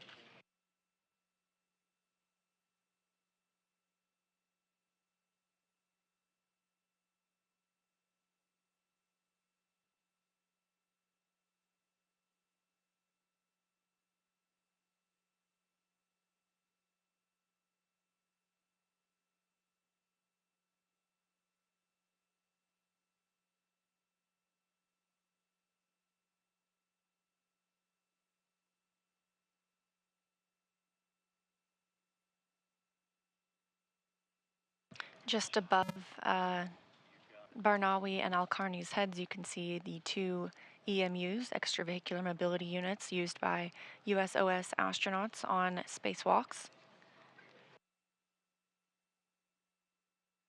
Those have been moved from the airlock to allow a little more space for the Axiom crew during this flight. Of course, we do have 11 crew members on board now, so we have to make some room for sleep spaces.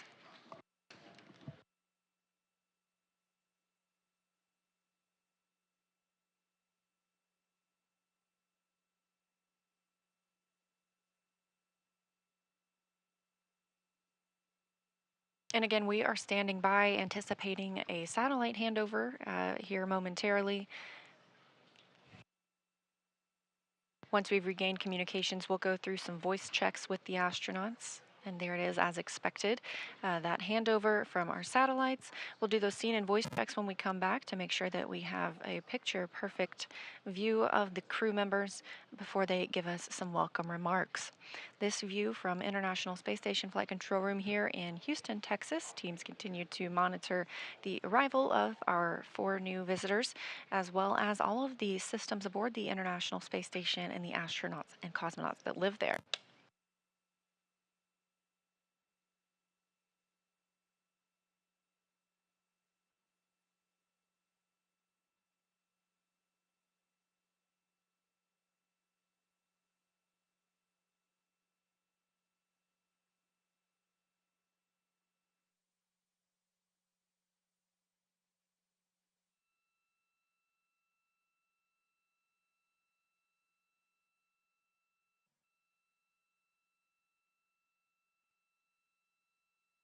Just over 2 hours now since the AX-2 crew arrived to the Zenith or space-facing port on the Harmony module, also known as Node 2, that docking coming at 8:12 a.m. Central Time. Hatch opening about 26 minutes ago, 10 a.m. Central Time.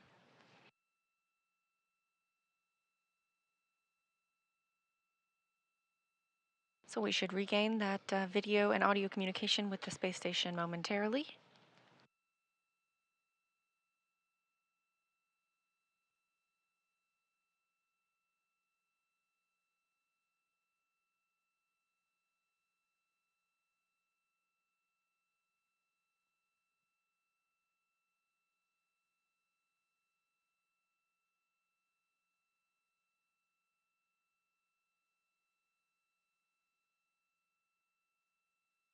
And Houston Station on 2 for scene and voice check. Hey, Frank, we are ready for scene and voice whenever you guys are ready. And as a reminder, you'll be on the handheld mic for today's event. Okay, sounds good. And let us know if that scene works for you, and then I can do the countdown whenever you're ready. Frank, if you wouldn't mind, if you could gather everybody into their spots, we'll take a look at the scene once everyone's in place.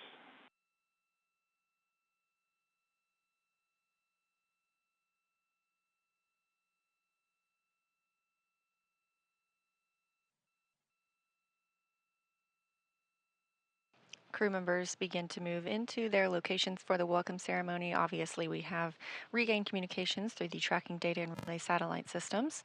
Houston Station on 2, say again for scene and voice. Hey, Woody, we just want to get everyone into position before we do our scene check. All right, we copy. We'll group up.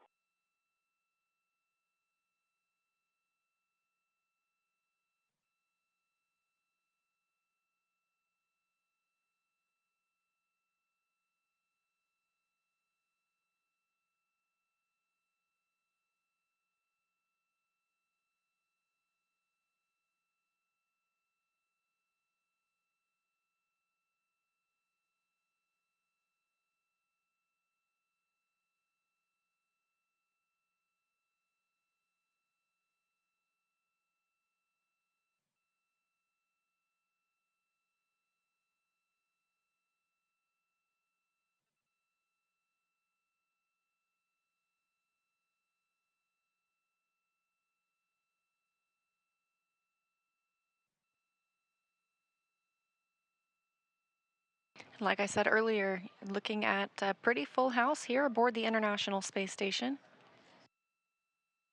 We have the crew that will fly on Soyuz MS-23 to return home later this year, as well as the crew that arrived on Crew 6, and now the AX-2 crew.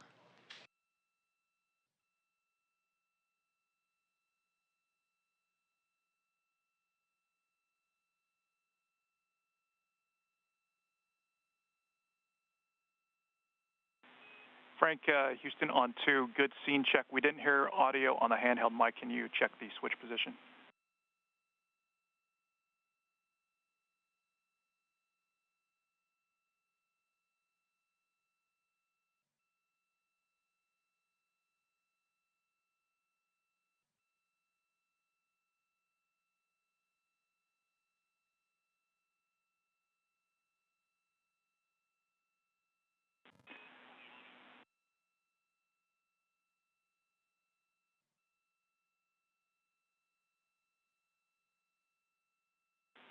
Frank, we're checking the config on the ground. Stand by.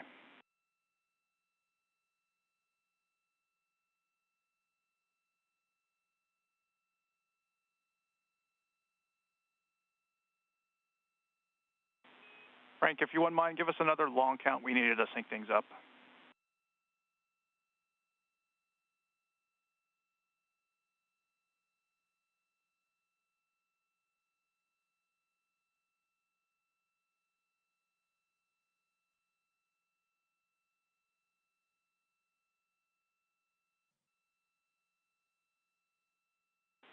Thanks, Frank. We're good on scene and voice.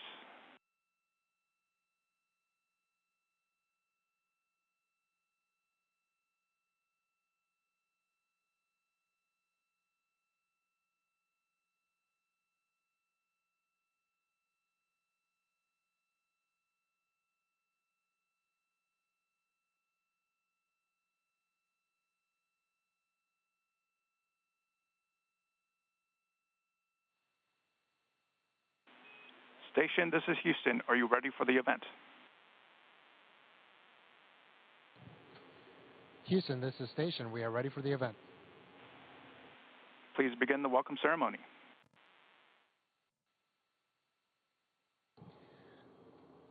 Houston and SpaceX, congratulations on a beautiful launch and a beautiful docking. It is great to have new friends up here. And so on behalf of Expedition 69, it's an honor to welcome our new crewmates. I'll pass it off to the ISS commander, Sergei Prokopiev. Welcome on board, dear friends. This is very nice to see you here. Expedition 69, so glad to have you here with us on Space Station.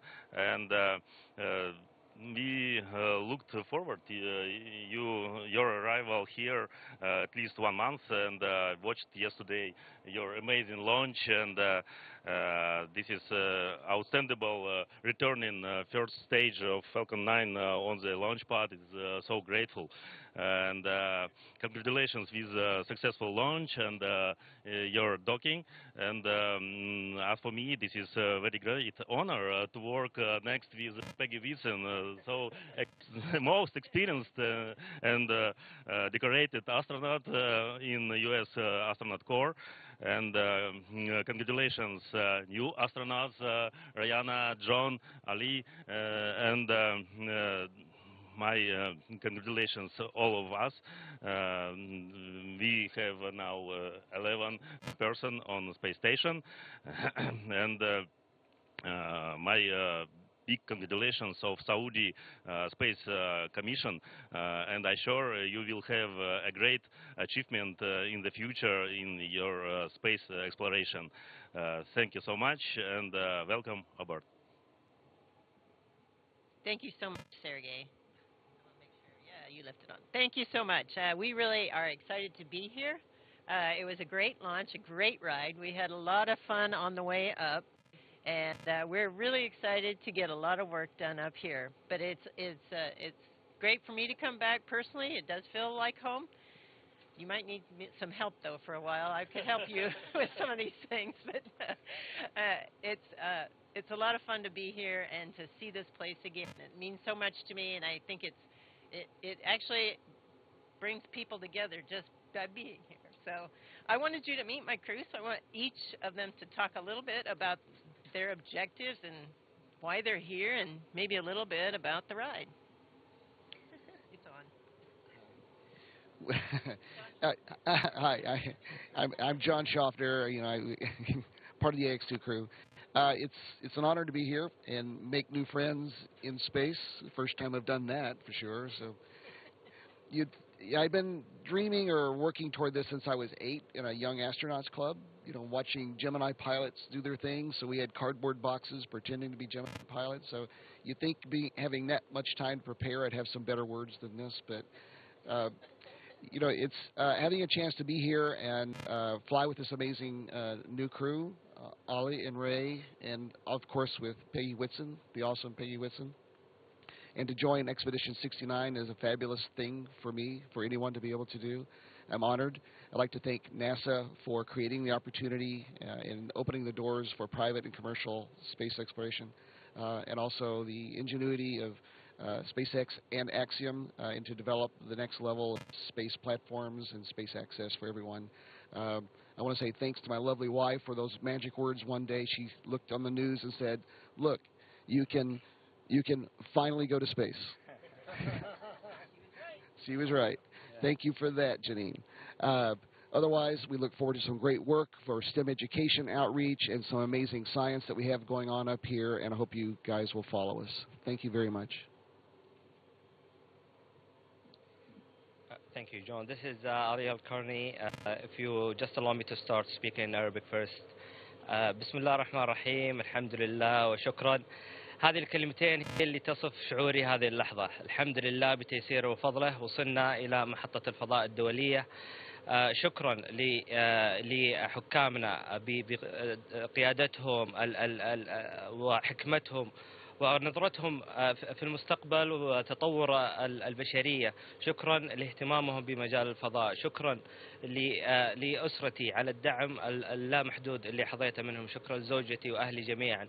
شكرا لهيئة السعودية للفضاء بتحقيق هذا الحلم للناس، وقريبا إن شاء الله سينضمون لنا الكثير بإذن الله. شكرا لناسا، شكرا أكسيوم وسبيس إكس على هذه الفرصة. كانت تجربة الإقلاع تجربة تاريخية، تجربة سوف تخلد في ذاكرتي إلى الأبد وذاكرة اللي معي. صراحة كان طاقم رحلة مميز جدا، وإحنا هنا الآن من أجل القيام بالتجارب العلمية اللي فيها نفع إن شاء الله البشرية، ونعود بنتائج جميلة إن شاء الله.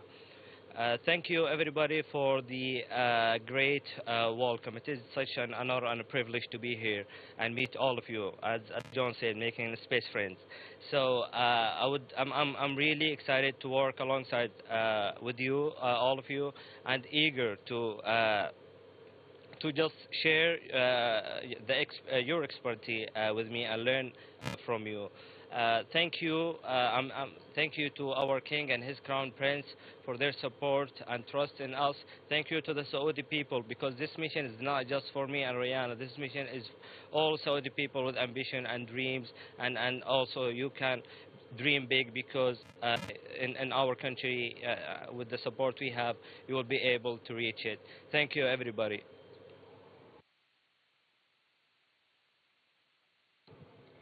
Hello everyone, so this is Rihanna Barnawi. Also, if you allow me, I'll start in Arabic first. تحية طيبة من الفضاء الخارجي. الحمد لله، بفضل الله وصلنا لهذه المرحلة.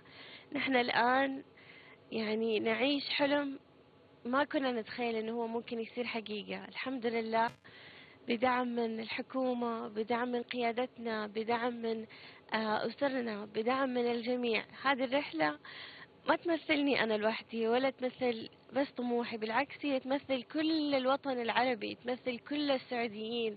الحمد لله أنه إحنا جاتنا هذه الفرصة، أنه إحنا فقط نقدر نوصل الآن لمحطة الفضاء الدولية، لكن بعد كده عندنا أكيد طموحات أكبر وأكبر، منها القمر، منها المريخ. لازم نستكشف الفضاء، هذه هي فرصتنا.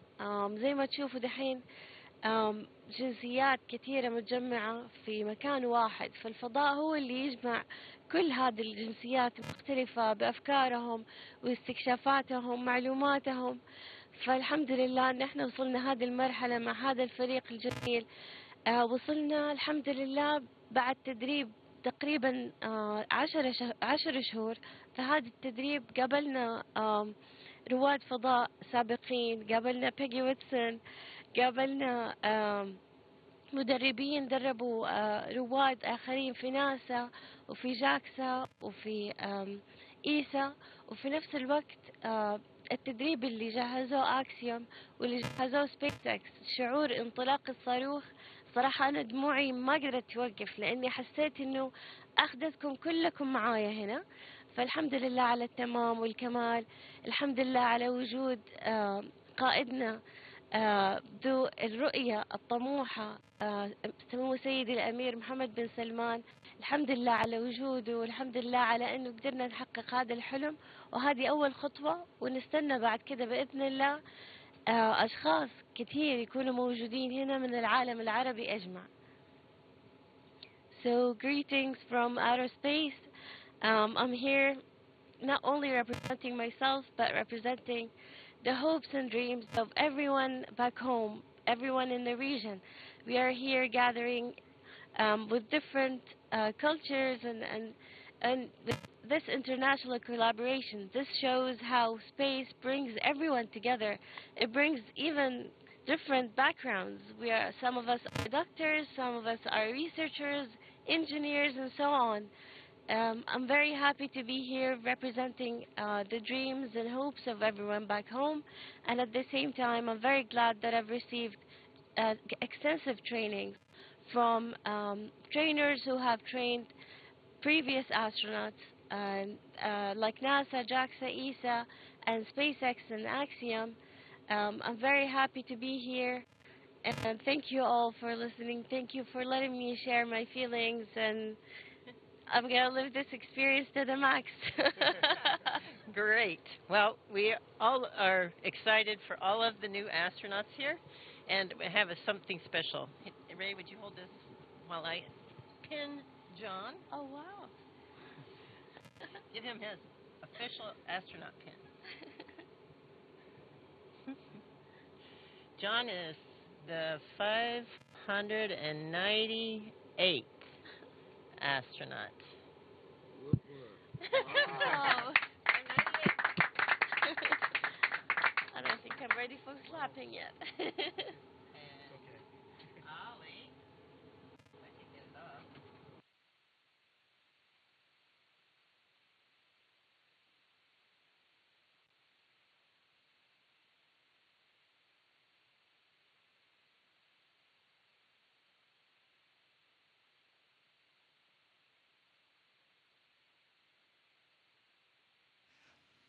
Mic is off.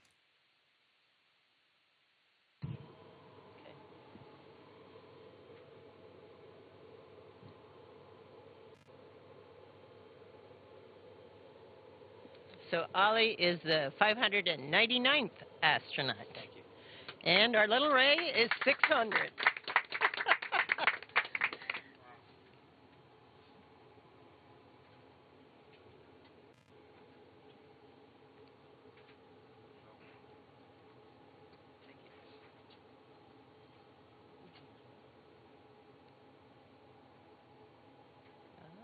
I'm going to stick myself more than anything. Okay, here we go.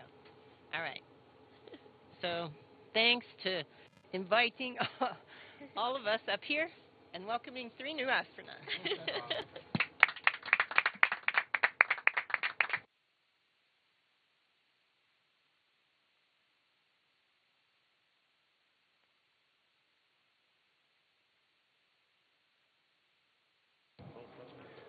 Okay, and that concludes the ceremony. Thank you guys so much. Again, it really feels like the International Space Station up here.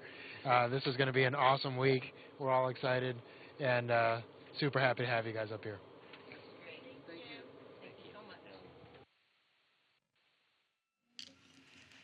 Station, this is Houston ACR. Thank you. That concludes our event. Thank you to all participants. Station, we are now resuming operational audio communications.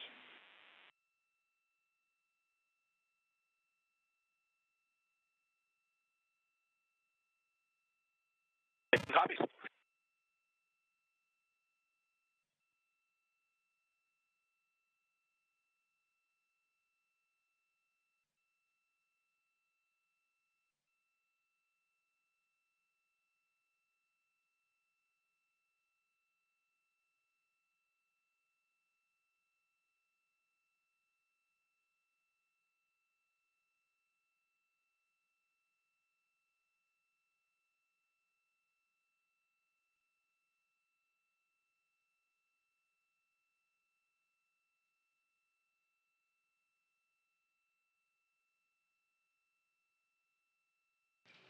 And with completion of the welcome ceremony, another big welcome to the Axiom 2 crew, our second private astronaut mission crew to arrive at the International Space Station. We now have 11 people living and working on the International Space Station. Again, we're looking for those AX2 crew members to live and work on the orbiting lab for the next 8 days.